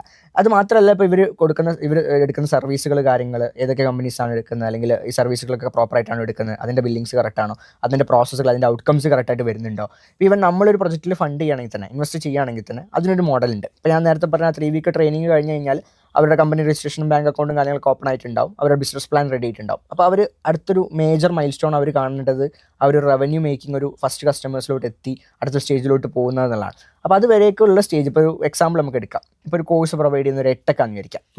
അപ്പോൾ EdTech പ്രൊജക്റ്റായിട്ട് ഒരാൾ വന്നു, ആളെടുത്ത് ഇപ്പോൾ നിലവിൽ ആപ്പൊന്നുമില്ല, ആൾ ഒരു വാട്സപ്പ് ഗ്രൂപ്പും കാര്യങ്ങളായിട്ട് കുറച്ച് സ്റ്റുഡൻസിനൊക്കെ ആയിട്ട് ആൾ റൺ ചെയ്തുകൊണ്ടിരിക്കുകയാണ്. അപ്പോൾ അയാൾക്കൊരു LMS അല്ലെങ്കിൽ ആപ്പ് ഡെവലപ്പ് ചെയ്യണം. ഒരു ആപ്പ് ഡെവലപ്പിംഗ് ആയിരിക്കും ഫസ്റ്റ് ക്വാർട്ടറിൽ അവരുടെ മെയിൻ ഏരിയ വരുന്നത്. അപ്പോൾ അതുപോലെ തന്നെ അവരുടെ ഓപ്പറേഷൻസ്, അങ്ങനത്തെ റിലേറ്റ് ചെയ്തിട്ടുള്ള കാര്യങ്ങൾ, അവരുടെ ലീഗൽ കാര്യങ്ങൾ, അക്കൗണ്ടബിലിറ്റി, ഫിനാൻഷ്യൽ പൊസിഷൻസും കാര്യങ്ങളും, ഫിനാൻഷ്യൽ അലോക്കേഷൻസ് ഒക്കെ ഫസ്റ്റ് ക്വാർട്ടറിൽ ഇത്തരം കാര്യങ്ങളായിരിക്കും ഇവരുടെ ടാസ്ക് ആയിട്ട് വരിക. അപ്പോൾ നമ്മൾ ഒരു 10 lakhs ആണ് ഇപ്പോൾ അതിലോട്ട് ഇൻവെസ്റ്റ് ചെയ്യാന്ന് വിചാരിക്കുക. ഒരു 10% ഓണർഷിപ്പ് നമ്മൾ എടുക്കുന്നു. അപ്പോൾ 10 lakhs എക്സാമ്പിൾ പറയാണ്, അത് ഡിപ്പെൻസ് ഓൺ ദ പ്രൊജക്റ്റ് ആണ്. അപ്പോൾ നമ്മൾ 10 lakhs ഇൻവെസ്റ്റ് ചെയ്യുന്നു. അപ്പോൾ അത് ഒറ്റയടിക്ക് ഇൻവെസ്റ്റ് ചെയ്യല്ല ചെയ്യാം. നമ്മൾ ആദ്യം ഒരു 2.5 lakh ഇൻവെസ്റ്റ് വിചാരിക്കുക. ഈ ഒരു മൈൽ സ്റ്റോൺ നമ്മൾ കൊടുക്കും, ഒരു ടൈം ലൈൻ കൊടുക്കും, ഇതിന് ഇന്ന ഔട്ട്കം വരണം. അവരുടെ ആപ്പ് ഉണ്ടാക്കുന്നത് നിങ്ങൾ ഇക്കോസിസ്റ്റം തന്നെയായിരിക്കും. നമ്മുടെ സർവീസ് നമുക്ക് ഓൾറെഡി അവരുടെ സർവീസ് എടുക്കാൻ പറ്റും. നമ്മുടെ ടെക്കിൽ തന്നെ ഓപ്ഷനിലാണോ അല്ലെങ്കിൽ അവർക്ക് ഓപ്ഷനലാണ്. പക്ഷേ ഈ പറഞ്ഞ പോലെ തന്നെ അവർക്ക് ഫീസിബിൾ ആയിട്ടുള്ള റേറ്റ്സിലായിരിക്കും നമ്മൾ ചെയ്യുന്നുണ്ടാവുക. അതുപോലെ തന്നെ അവിടെ ആകുമ്പോൾ അഡ്വർടൈസ് എന്ന് പറയുമ്പോൾ ഇവർക്ക് ഡയറക്റ്റ് ആക്സസിൽ എപ്പോഴും അവൈലബിൾ ആയിരിക്കും. എന്ത് സപ്പോർട്ട് വേണമെന്നുണ്ടെങ്കിലും ഇവരെ ഇൻഹൗസ് സപ്പോർട്ടായിട്ട് തന്നെ യൂസ് ചെയ്യാൻ പറ്റും. അതല്ലെങ്കിൽ ഉള്ളൊരു പ്രശ്നം എന്ന് പറഞ്ഞാൽ ഇവർക്ക് കുറച്ച് കഴിഞ്ഞാൽ പിന്നെ ടെക് സപ്പോർട്ട് ഇവരുടെ ഇൻഹൗസ് വേറെ കാണേണ്ടി വരും. അപ്പോൾ ഇങ്ങനെ ഒരുപാട് കോസ്റ്റ് അവിടെ കട്ടാവും. അപ്പോൾ ഇവർക്ക് ഒരു വളരെ കുറഞ്ഞ എമൗണ്ടിൽ, വളരെ കുറഞ്ഞ ക്യാപിറ്റലിൽ തന്നെ ഇവരുടെ പ്രൊഡക്റ്റ് ആളുകളിലോട്ട് എത്തിക്കാനും സെയിൽസിലോട്ട് എത്താനും പറ്റും. അതാണ് ഇതിന്റെ പ്രോസസ്. അതെ, അതാണ് അടുത്ത ഏരിയ വരിക. അപ്പോൾ നെക്സ്റ്റ് ക്വാർട്ടർ ഇവർക്ക് മൈൽ സ്റ്റോൺ വരിക. അപ്പോൾ ഈ ക്വാർട്ടറിൽ ഈ മൈൽ സ്റ്റോൺ അച്ചീവ് ചെയ്താലാണ് അടുത്ത ഫണ്ടിങ് ഇവർക്ക് കിട്ടുള്ളൂ. അപ്പോൾ നമുക്കൊരു ട്രാക്കിംഗ് ഉണ്ട്, അവരും റെസ്പോൺസിബിൾ ആയിരിക്കും. അതെ, ആ റെസ്പോൺസിബിലിറ്റി ഉണ്ടാവും. അപ്പോൾ ആ ഒരു ഫൗണ്ടർ പ്രഷർ അവർക്ക് അവിടെ ഉണ്ടാവുകയും ചെയ്യും. അതിനെന്തെങ്കിലും സപ്പോർട്ട് വേണമെങ്കിൽ നമ്മൾ ഗ്രോത്ത് മാനേജർ അവർക്ക് സപ്പോർട്ട് കൊടുക്കും. ഏത് ഡിപ്പാർട്ട്മെന്റിലാണോ പ്രോബ്ലം വരുന്നത്, നമുക്ക് 8 ഡിപ്പാർട്ട്മെന്റ് ഹെഡ്സ് ഉണ്ട്, അവരുടെ അണ്ടറിലാണ് ഈ ഗ്രോത്ത് മാനേജേഴ്സ് ഉണ്ടാവുക. അപ്പോൾ അവിടുന്ന് സൊല്യൂഷൻസ് അവിടെ പ്രൊവൈഡ് ചെയ്യും, അതിന് ഇംപ്ലിമെന്റ് ചെയ്ത് കൊടുക്കും, അതിനുള്ള സപ്പോർട്ട്സ് പ്രൊവൈഡ്. ഈ ഒരു പ്രോസസ്സാണ് പ്രാക്ടിക്കലി അവരെ കൊണ്ട് തന്നെ ബിസിനസ് ചെയ്യിപ്പിക്കും. അതെ, അതിനുവേണ്ട അവർക്ക് സപ്പോർട്ട് എവിടെയാണോ വേണ്ടത് അവിടെ റാക്ക് ഉണ്ടാവും. അപ്പോൾ അതാണ് ഞാൻ പറഞ്ഞ ഒരു റാക്ക് ഒരു കോഫൗണ്ടർ പോലെയാണ്, അവർക്ക് ഒരു പാർട്ണറെ പോലെയാണ്. ആ ഒരു പാർട്ണർഷിപ്പിലൂടെ അവർക്ക് കിട്ടുന്ന ഒരു 150+ ഇൻഹൗസ് സ്റ്റാഫും 8 ഡിപ്പാർട്ട്മെന്റ് ഹെഡ്സ്. അത് വളരെ വലിയൊരു കാര്യമാണ്. നാട്ടിലിപ്പം ഒരു MBA കഴിഞ്ഞു അല്ലെങ്കിൽ എഞ്ചിനീയറിംഗ് ഒക്കെ കഴിഞ്ഞ ഒരു ഗ്രാജുവേറ്റ് ചെയ്ത ഒരാളെ സംബന്ധിച്ചിടത്തോളം അവർക്ക് ഇതിപ്പം ഒരു കോർപ്പറേറ്റിൽ നിന്നോ അല്ലെങ്കിൽ വേറെ എവിടെ നിന്നോ കിട്ടുന്ന ഒരു എക്സ്പീരിയൻസ് ആണ് നിങ്ങളുടെ ഇക്കോസിസ്റ്റം. ഒരു കമ്പനി തുടങ്ങുമ്പോൾ അത്രയും എക്കോസിസ്റ്റത്തിലൂടെ തുടങ്ങുമ്പോൾ അല്ലെങ്കിൽ ഇങ്ങനെ ആരും കൊടുക്കുന്നില്ലല്ലോ. നിലവിൽ നമുക്ക് ഇന്ത്യയിൽ മോഡൽസ് ഇല്ലല്ലോ, അവർക്ക് ഒരു ഭാഗം മാത്രമല്ലേ കൊടുക്കുന്നുള്ളൂ. നമ്മളെ ആക്ച്വൽ പ്ലാനും അതാണ്, ഈ കൊളാബറേറ്റേഴ്സുമായിട്ടൊക്കെ കൊളാബറേറ്റ് ചെയ്യുക. ഇപ്പോൾ ഈ പറഞ്ഞ പോലത്തെ ഗവൺമെന്റ് സപ്പോർട്ട് എൻറ്റിറ്റീസ് ആണെങ്കിലും പ്രൈവറ്റ് എൻറ്റിറ്റീസ് ആണെന്നുണ്ടെങ്കിലും ആക്സിലേറ്റേഴ്സ് ആണെങ്കിലും ഇൻക്യുബേറ്റേഴ്സ് ആണെങ്കിലും ഇവരായിട്ടൊക്കെ നമ്മൾ കൊളാബറേറ്റ് ചെയ്യുന്നുണ്ട്. നമ്മൾ പാർട്ണർ ചെയ്യുന്ന പ്രൊജക്ട്സ് ആണെങ്കിലും ഇവരുടെ റെക്കഗ്നിഷൻസ് എടുക്കുന്നുണ്ടാവും, ഇവരുടെ ട്രെയിനിങ്സ് എടുക്കുന്നുണ്ടാവും, ഇവരുടെ ഗ്രാൻഡുകൾക്ക് അപ്ലൈ ചെയ്യും. അപ്പോൾ ഇത്തരത്തിലുള്ള പ്രോസസ്സുകൾക്കൊക്കെ നമ്മൾ സപ്പോർട്ട് പ്രൊവൈഡ് ചെയ്യും. അപ്പോൾ ഒരു എൻഡ് ടു എൻഡ് എക്കോസിസ്റ്റം എന്നുള്ളതിനെ നമ്മൾ അവിടെ ഇംപ്ലിമെന്റ് ചെയ്ത് കഴിഞ്ഞു. അതിനെ ഇനി സ്കെയിൽ ചെയ്യുക എന്നുള്ളതാണ് നമ്മളിപ്പോൾ ചെയ്തുകൊണ്ടിരിക്കുന്നത്. അതിൽ നിന്ന് സക്സസ് സ്റ്റോറീസ് ബിൽഡ് ചെയ്യണം. അതെ, ഇപ്പോൾ ഈ പറഞ്ഞ മോഡൽ തന്നെ ബാക്കി കണ്ടിന്യൂഷൻ വരും. അപ്പോൾ നെക്സ്റ്റ് ഇവർക്ക് മാർക്കറ്റിംഗ് ആയിരിക്കും, അതുപോലെ തന്നെ ഇവർക്ക് സ്റ്റാഫിംഗ് റിക്വയർമെന്റ് ഉണ്ടെങ്കിൽ HR സപ്പോർട്ട് ഉണ്ടാവും, അത് നമ്മൾ പ്രൊവൈഡ് ചെയ്യുന്നുണ്ട്. എൻ്റെ ക്വസ്റ്റ്യൻ, ഇപ്പോൾ അതിൽ ഇൻവെസ്റ്റ് ചെയ്യുന്ന ആളുകൾക്ക് അവരുടെ കൺസേൺ അനുസരിച്ചിട്ടാണോ സ്റ്റാർട്ടപ്പിലേക്ക് പോകുക? നമ്മളാണ് അലോക്കേറ്റ് ചെയ്യുന്നുണ്ടാവുക. നമ്മൾ ഷെയർ ഹോൾഡേഴ്സിനെ ക്ഷണിക്കുന്നത് ആക്ച്വലി റാക്ക് ഇത്രയും വലിയ ഹോൾഡിംഗിലേക്കാണോ? അതെ, ഇതിൽ സിമ്പിൾ ആയിട്ടൊരു ട്രാക്ക് ഞാൻ പറഞ്ഞു. അപ്പോൾ നമ്മളെ പ്രൊജക്റ്റിനെ കുറിച്ചാണ് നമ്മളിപ്പോൾ സംസാരിച്ചത്. നമ്മൾ എന്ത് പ്രോബ്ലമാണ് സോൾവ് ചെയ്യുന്നത് നോക്കുകയാണെങ്കിൽ ഒരു സൈഡിൽ നമ്മൾ ഫൗണ്ടേഴ്സിന്റെ പ്രോബ്ലംസ്, നമ്മൾ ഈ പറഞ്ഞ പോലെ തന്നെ ഇത്രയും പ്രോബ്ലംസ് ഉണ്ട്. ഇതിന് നമുക്ക് പ്രൊവൈഡ് ചെയ്യാൻ പറ്റുന്ന സൊല്യൂഷൻസ് ആണ് ഒരു ലീഗൽ എൻറ്റിറ്റി, ഒരു ബിസിനസ് പ്ലാൻ തൊട്ട് അല്ലെങ്കിൽ ലീഗൽ കാര്യങ്ങൾ, മാർക്കറ്റിംഗ്, ഇതിൻ്റെ ഇനീഷ്യൽ പ്രൊഡക്റ്റ് ഡെവലപ്മെൻറ്റ്, അത് സോഫ്റ്റ്വെയർ ആണെങ്കിലും ഹാർഡ്വെയർ ആണെങ്കിലും AI ആണെങ്കിലും അതിൻ്റെ മാർക്കറ്റിംഗ് സൈഡ് ആണെങ്കിലും അതിൻ്റെ operation side SOPs KPIs HR, and അതിന് അടുത്ത സ്റ്റേജാണ് സെയിൽസിലോട്ട് പോകുമ്പോൾ അതിൻ്റെ സെയിൽസ് ഫണൽ കാര്യങ്ങൾ, അതിൻ്റെ സെയിൽസ് പിച്ച് ഉണ്ടാക്കൽ, അതുപോലെ തന്നെ അവരുടെ സെയിൽസ് പ്രോസസ്സ്, അതുപോലെ തന്നെ സെയിൽസ് ട്രെയിനിങ്ങുകൾ. ഇനി അതിൻ്റെ അടുത്ത സ്റ്റേജ് ഇവർക്ക് സ്കെയിൽ ചെയ്യണമെന്നുണ്ടെങ്കിൽ ഇവർക്ക് വേണ്ട ഫണ്ടിങ് സപ്പോർട്ടും അതുപോലെ അടുത്ത സ്റ്റേജിലേക്കുള്ള ഇവർക്ക് വേണ്ട വാല്യുവേഷൻ റിപ്പോർട്ട്സ് കാര്യങ്ങൾ എടുക്കാനും ആൻഡ് ഇതിനെ ബാക്ക് ചെയ്യാൻ വേണ്ടിയിട്ട് നമുക്ക് കമ്മ്യൂണിറ്റി ഇനിഷ്യേറ്റീവ്സ്, ഒരു ഓണ്ടർപ്രണേഴ്സ് കമ്മ്യൂണിറ്റി, ഇൻവെസ്റ്റേഴ്സ് കമ്മ്യൂണിറ്റി, അതുപോലെ തന്നെ പ്രൊഫഷണൽസിൻ്റെ കമ്മ്യൂണിറ്റി, ഇവർക്ക് വേണ്ട റൈറ്റ് മെൻറ്റർഷിപ്സും ഗൈഡൻസും നമുക്ക് പ്രൊവൈഡ് ചെയ്യാൻ പറ്റും, ട്രെയിനിങ്സ് പ്രൊവൈഡ് ചെയ്യാൻ പറ്റും, കമ്മ്യൂണിക്കേഷൻ ട്രെയിനിങ് നമ്മൾ പ്രൊവൈഡ് ചെയ്യുന്നുണ്ട്. ഈവൻ നമ്മൾ 7th ഫ്ലോറിൽ നമുക്കൊരു ജിമ്മ് വരുന്നുണ്ട്, യോഗ പീസ് റൂം വരുന്നുണ്ട്, ഒരു മെന്റൽ ആൻഡ് ഫിസിക്കൽ ഹെൽത്ത് വരെ നമ്മൾ ടേക്കപ്പ് ചെയ്യുന്നത്. അതെ, കാരണം നമ്മൾ ഇൻവെസ്റ്റ് ചെയ്യുമ്പോൾ അതിൽ ഏറ്റവും വലിയൊരു ഫാക്ടറാണ് നമ്മളെ ഫൗണ്ടർ എന്ന് പറയുന്നത്. അപ്പോൾ ഇത്തരത്തിലുള്ള ഒരു ഓപ്ഷനാണ് നമ്മളവിടെ പ്രൊവൈഡ് ചെയ്യുക. അപ്പോൾ ഇങ്ങനെയാണ് നമുക്ക് ഈ പ്രോബ്ലം സോൾവ് ചെയ്യാൻ പറ്റുക. സോ അവിടെ ഈ പ്രോബ്ലം സോൾവ് ചെയ്യുന്നതിലൂടെ നമുക്ക് എന്ത് ബെനിഫിറ്റ് എന്നുള്ളതാണ് അടുത്ത ക്വസ്റ്റ്യൻ. സോ ഒരു പ്രോബ്ലം നമ്മൾ സോൾവ് ചെയ്യാൻ മാത്രമല്ല, സോൾവ് ചെയ്യുന്നതിലൂടെ നമുക്ക് അതിന് പ്രോഫിറ്റ്സ് ഉണ്ടാവണം. സോ നമ്മളെ സംബന്ധിച്ചിടത്തോളം ഇവരുമായിട്ട് പാർട്ണർ ചെയ്യുമ്പോൾ ഇത്തരത്തിൽ നല്ല നല്ല പ്രോജക്ട്സുകളിൽ നമുക്ക് നല്ലൊരു ഗ്രോത്ത് ഉണ്ടാക്കാൻ വേണ്ടി പറ്റും, നല്ല റവന്യൂ ഉണ്ടാക്കാൻ പറ്റും. ഓൾസോ നമ്മളെ കമ്പനീസിനാണ് ഇവർ സർവീസസ് ഒക്കെ ചെയ്യുന്നത്. സോ നമ്മളെ കമ്പനീസിൽ ഓൾസോ നമ്മുടെ ഇൻഫ്രയാണ് ഇവർ ഉപയോഗിക്കുന്നത്, നമ്മളെ അമ്യൂണിറ്റീസ് ആണ്. അതിൽ നമുക്ക് ആക്സലറേറ്ററും അതുപോലെ ഒരു ഇൻക്യുബേറ്റർ ഫെസിലിറ്റി അവിടെ പ്രൊവൈഡ് ചെയ്യുന്നു ആൻഡ് ഒരു VC ആണെന്ന് നമുക്ക് പറയാം. ആൻഡ് അതിനടുത്ത സ്റ്റേജിലുള്ള കൺസൾട്ടിങ് സപ്പോർട്ട്സും നമ്മൾ പ്രൊവൈഡ് ചെയ്യുന്നുണ്ട്. ഇനിയിപ്പോൾ ഈ സപ്പോർട്ടുകൾ വേണ്ട, പാർട്ണർഷിപ്പ് വേണ്ട, ഒരു പെർട്ടിക്കുലർ സ്റ്റാർട്ടപ്പാണ്, ഒരു സ്കെയിലിംഗ് സ്റ്റേജിലോട്ട് നിൽക്കുകയാണ്, അവർക്ക് കൺസൾട്ടിങ്, ഈ ഒരു ഫെസിലിറ്റീസും നമ്മളുടെ മെൻറ്ററിങ്ങും ഗൈഡൻസും ആണ് വേണ്ടെങ്കിൽ നമുക്ക് കൺസൾട്ടിംഗ് എന്നുള്ള രീതിയിൽ തന്നെ. പക്ഷേ ഒരു നോർമൽ കൺസൾട്ടിംഗ് മോഡലല്ല.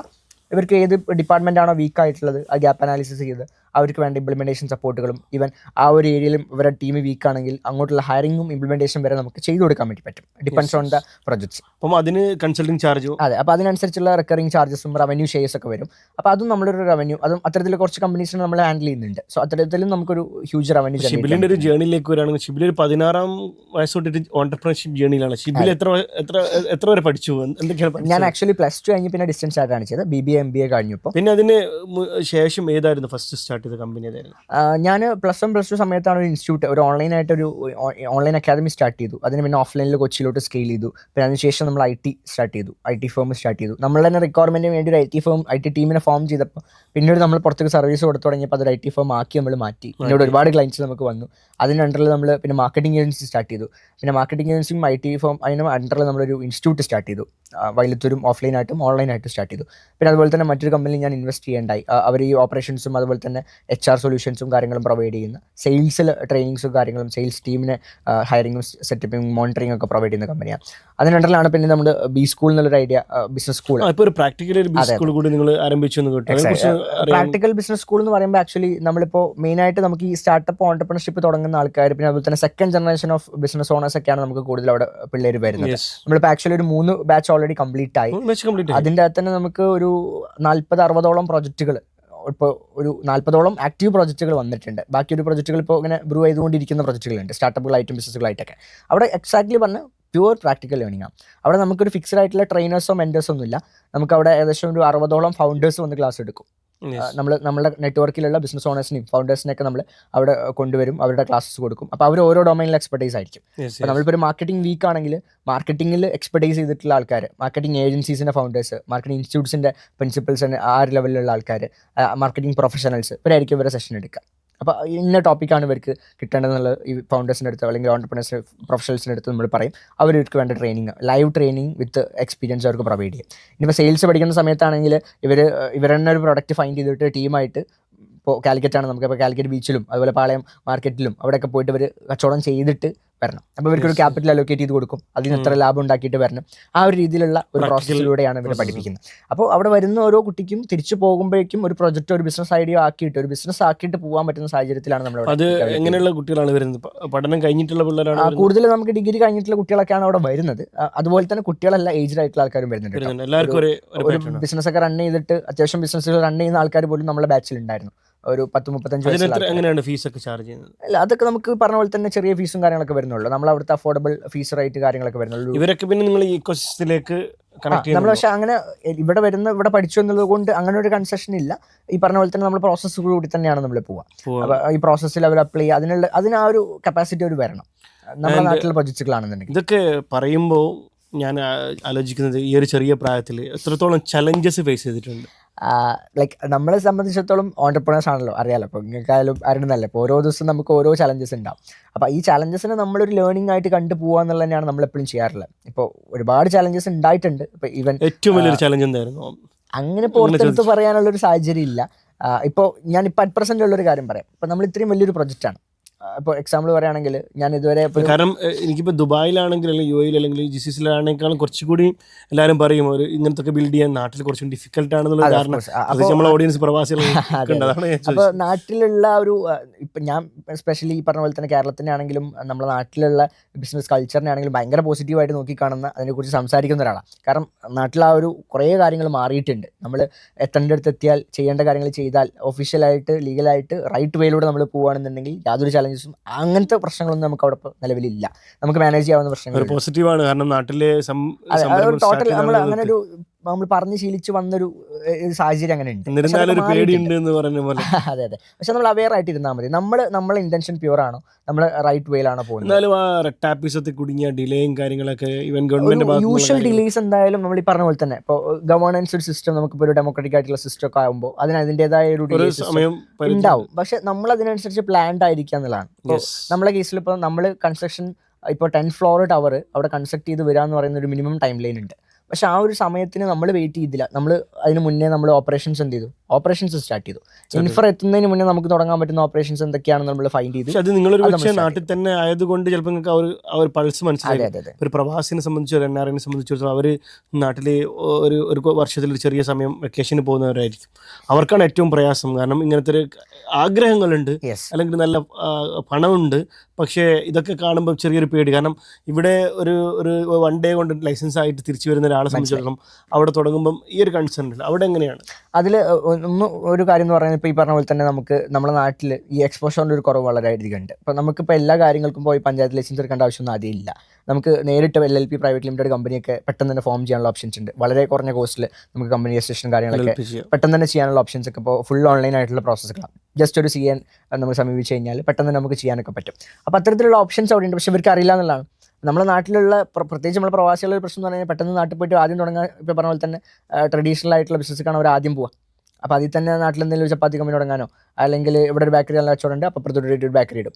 ഇങ്ങനത്തെ ഒരു സ്വഭാവത്തിലാണ് നമ്മുടെ കൾച്ചർ പോയിക്കൊണ്ടിരിക്കുന്നത്. അപ്പോൾ ഇതിൽ നിന്നൊരു കാര്യമായ മാറ്റം വരണം.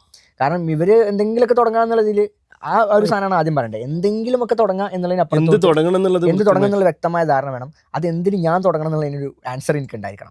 അപ്പോൾ എൻ്റെ അടുത്ത് ഒരാൾ ചോദിക്കുകയാണ് റാക്ക് എന്തിന് ഞാൻ തുടങ്ങിയെന്ന് വെച്ചാൽ എനിക്കതിന് കൃത്യമായ ആൻസർ ഉണ്ട്. കാരണം ഞാൻ ഈ പറയുന്ന സ്പേസിൽ ഇത്രയും കാലമായിട്ട് വരുമ്പോൾ ഞാനടക്കമുള്ള ബിസിനസ് ഓണേഴ്സ് ഒരു ഫേസിൽ ചലഞ്ചസ് ഫേസ് ചെയ്തിട്ടുണ്ട്. ഞാൻ കാണുന്ന ബിസിനസ് ഓണേഴ്സ് ഫേസ് ചെയ്യുന്നുണ്ട്. ആസ് എൻ ഇൻവെസ്റ്റർ ഞാൻ ഇതേ പ്രശ്നം ഫേസ് ചെയ്യുന്നുണ്ട്, ഈ ഒരു സ്ട്രക്ചർ സിസ്റ്റം ഇല്ലാത്തതുകൊണ്ട്. അപ്പം ഞാൻ എൻ്റെ പ്രോജക്റ്റുകളിലേക്ക് ഇൻവെസ്റ്റ് ചെയ്യാൻ വേണ്ടിയിട്ട്, അല്ലെങ്കിൽ ഞാനൊരു 10 സ്റ്റാർട്ടപ്പിൽ ഇൻവെസ്റ്റ് ചെയ്യാൻ ഉദ്ദേശിച്ചാൽ, പേഴ്സണലി ഇൻവെസ്റ്റ് ചെയ്യാൻ ഉദ്ദേശിച്ചാൽ അവിടെ ഞാൻ ഇങ്ങനെ ഒരു സിസ്റ്റം ബിൽഡ് ചെയ്യും. ബിക്കോസ് ഇതിനെ മോണിറ്റർ ചെയ്യാൻ വേണ്ടിയിട്ട്. കാരണം എനിക്കൊരാൾക്ക് ഇത്രയും മോണിറ്റർ ചെയ്യാൻ പറ്റില്ലല്ലോ. അപ്പോൾ ഞാൻ ഇങ്ങനെ ആലോചിച്ച് വന്നിരുന്നതാണ്, ഓക്കെ ഇതിന് ഇത്രയും വലിയൊരു ഓപ്പർച്യൂണിറ്റി ഉണ്ട്. അപ്പം ഞാൻ മാത്രമല്ല ഈ പെയിൻ അനുഭവിക്കുന്ന ആൾക്കാർ, ഒരുപാട് ആൾക്കാർ പൈസ കയ്യിൽ വെച്ചിട്ട് അവർക്ക് സ്വന്തമായിട്ടൊരു ബിസിനസ് തുടങ്ങാനുള്ള സാഹചര്യം ഇല്ല, ഒരു ബിസിനസ്സിൻ്റെ കൂടെ പാർട്ട്ണർ ചെയ്യണമെന്ന് ആഗ്രഹിക്കുന്ന ആൾക്കാരുണ്ടാവും. പക്ഷേ അവർക്ക് ഇതിനെക്കുറിച്ചുള്ള നോളജും അവയർനെസ്സും ഇങ്ങനെ ഒരു സിസ്റ്റം, ഒരു മാനേജ് ചെയ്യാനും മോണിറ്റർ ചെയ്യാനുള്ള സിസ്റ്റം ഇല്ലാത്തതുകൊണ്ടായിരിക്കും.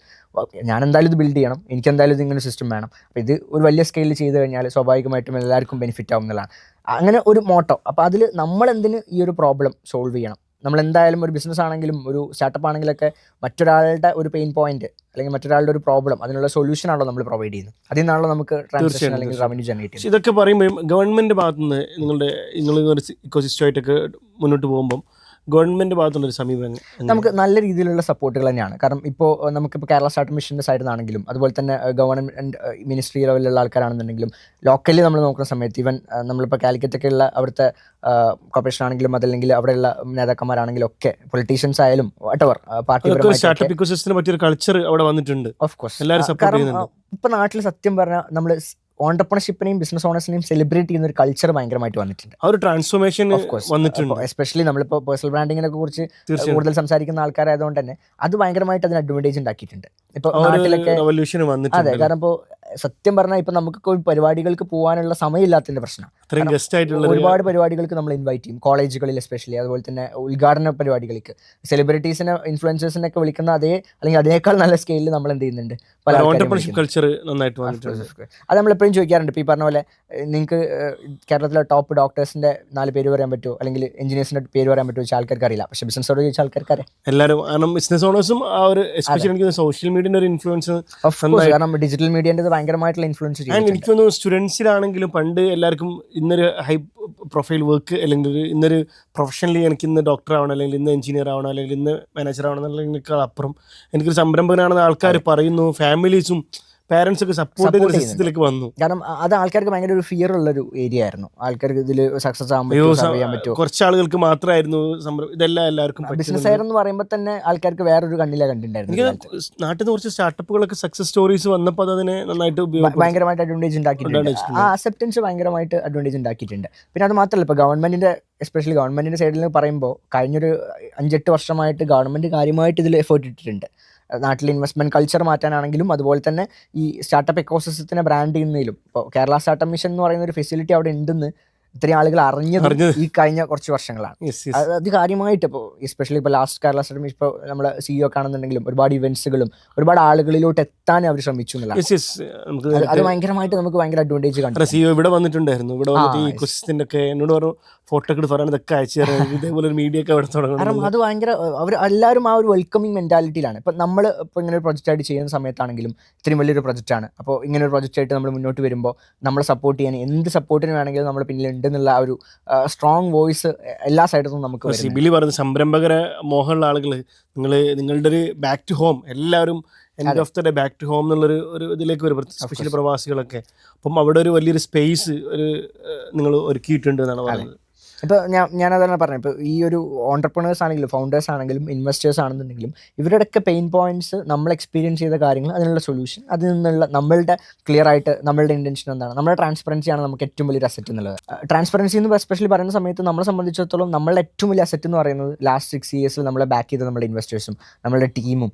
നമ്മൾ ഇത്രയും വലിയൊരു ഇൻഫ്രയിലാണെന്നുണ്ടെങ്കിലും കാര്യങ്ങൾ ചെയ്യുമ്പോൾ നമുക്കുള്ള ഏറ്റവും വലിയൊരു കോൺഫിഡൻസും ധൈര്യം എന്ന് പറയുന്നത് ഈ ആൾക്കാരൊക്കെ നമ്മുടെ കൂടെ ഉണ്ട് എന്നുള്ളതാണ്. അല്ലെങ്കിൽ ഇത്രയും ആൾക്കാരുടെ പ്രാർത്ഥന ഉണ്ട്, ഇത്രയും ആൾക്കാരെ നമുക്ക് സപ്പോർട്ട് ചെയ്യാൻ പറ്റിയിട്ടുണ്ടെന്നുള്ള. ആൻഡ് അതിൻ്റെ ഒരു അടുത്ത ഒരു 5 ടൈംസ് സ്കെയിലോട്ടാണ് നമ്മൾ ഇതിനെ എക്സ്പാൻഡ് ചെയ്തുകൊണ്ടിരിക്കുന്നത്. സോ അതിന് ഈ ആൾക്കാർ ഇത്രയും നമ്മുടെ കൂടെ നിൽക്കുന്നു, ഇത്രയും നമ്മൾ സപ്പോർട്ട് ചെയ്യുന്നു, നമുക്ക് ഓരോ വോയിസും നമുക്ക് സപ്പോർട്ടായിട്ടാണ്. നിങ്ങൾ ക്ലോസ് സർക്കിളാണ് ഒരു ഇൻവെസ്റ്റേഴ്സ്, ഒരു 120 ഇൻവെസ്റ്റേഴ്സ് ഉണ്ടായിരുന്നത്. ഇപ്പം അത് മതി നിങ്ങളൊരു സ്കെയിലിംഗ്. ഓഫ് കോഴ്സ് നമ്മൾ ഇത്രയും വലിയൊരു പ്രൊജക്ട് ചെയ്യുമ്പോൾ അതിൽ ഈ പറഞ്ഞ പോലെ തന്നെ ഇൻവെസ്റ്റ്മെന്റ്സും കാര്യങ്ങളും വേണമെന്നുള്ളതുകൊണ്ട് തന്നെ നമ്മൾ ടോട്ടൽ പ്രൊജക്ട് വാല്യൂ നമുക്ക് ഏകദേശം ഒരു 300 CR പ്രൊജക്റ്റാണ് ടോട്ടൽ വരുന്നത്. അതിലിപ്പോൾ നമ്മളൊരു 60 CR ആണ്, 20% ഓഫ് ദ കമ്പനി നമ്മൾ ഡയലൂട്ട് ചെയ്യുന്നു. അതിലാണ് ഷെയർ ഹോൾഡേഴ്സ് ഇപ്പോൾ നമ്മുടെ കൂടെ പാർട്ണർ ചെയ്തുകൊണ്ടിരിക്കുന്നത്. സോ ഈ ഒരു രീതിയിലാണ് നമ്മൾ അതിനെ കൊണ്ടുപോകുന്നത്. അപ്പോൾ അതാണ് ഞാൻ തുടക്കത്തിൽ തന്നെ പറഞ്ഞത്, നമ്മളൊരു ഇൻവെസ്റ്റ്മെന്റ് ഓഫറോ അല്ലെങ്കിൽ ഇൻവെസ്റ്റ്മെന്റ് ഓപ്ഷനോ ആർക്കും പ്രൊവൈഡ് ചെയ്യുന്നില്ല. ഈ പ്രൊജക്റ്റും പ്രപ്പോസൽസും കാര്യങ്ങളും ഈ ഇതിന്റെ പൊട്ടൻഷ്യലും ഒക്കെ മനസ്സിലാക്കിയിട്ട് നമുക്ക് അടുത്തൊരു 10 വർഷത്തേക്കുള്ള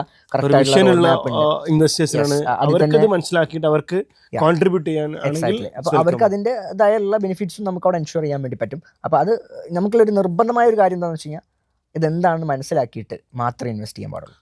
അത് ഞാൻ ഒരു ഇൻവെസ്റ്റർ ആയതുകൊണ്ട് കൂടിയാണ് പറയുന്നത്. നിങ്ങൾ ആരെങ്കിലും എന്തെങ്കിലും പറഞ്ഞെന്ന് വിചാരിച്ചിട്ടോ എന്തെങ്കിലും റിട്ടേൺ കിട്ടുമെന്ന് വിചാരിച്ചിട്ടോ എവിടെ ഇൻവെസ്റ്റ് ചെയ്യാൻ പാടില്ല, എൻ്റെ അടുത്താണ് ഇൻവെസ്റ്റ് ചെയ്യാൻ പാടില്ല.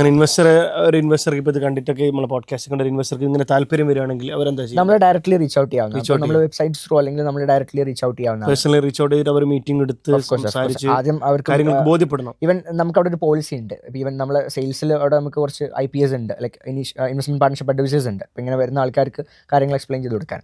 അപ്പോൾ പല ആൾക്കാരും കോളിലാവും സംസാരിക്കാൻ ട്രൈ ചെയ്യുക, ഫോണിലൂടെ പറഞ്ഞോളൂ. നമ്മളെ പോളിസി പ്രകാരം കോളിലൂടെ സംസാരിക്കാൻ പറ്റില്ല. കാരണം ഒന്ന് നമ്മൾ എന്തെങ്കിലും തിരക്കിലിരിക്കുന്ന സമയത്തായിരിക്കും കോളിലിരുന്ന് പറഞ്ഞോളൂ എന്ന് പറയാം. പക്ഷെ നമുക്ക് ഈ പ്രോജക്റ്റ് എന്താണെന്നോ ഇതിൻ്റെ സിസ്റ്റം എന്താണെന്നോ ക്ലിയർ ആയിട്ട് മനസ്സിലാവുന്നില്ല. ഇപ്പോൾ ഈവൻ നമ്മളിപ്പോൾ സംസാരിക്കുമ്പോഴാണെങ്കിലും നമ്മൾ ഇതിനെ എക്സ്പ്ലെയിൻ ചെയ്യുന്നത് നമുക്ക് ലിമിറ്റേഷൻ ഉണ്ട് ബിക്കോസ് ഓഫ് ടൈം. നമുക്കിത് മുഴുവൻ പറഞ്ഞു കൊടുക്കാനുള്ള സമയം ഉണ്ടാക്കാം. നമുക്കിത് എല്ലാ ഏരിയയും കവർ ചെയ്യുന്നതുകൊണ്ട് നമ്മൾ ഇതിൻ്റെ ഏറ്റവും ബേസിക് ആയിട്ടുള്ള കാര്യങ്ങൾ.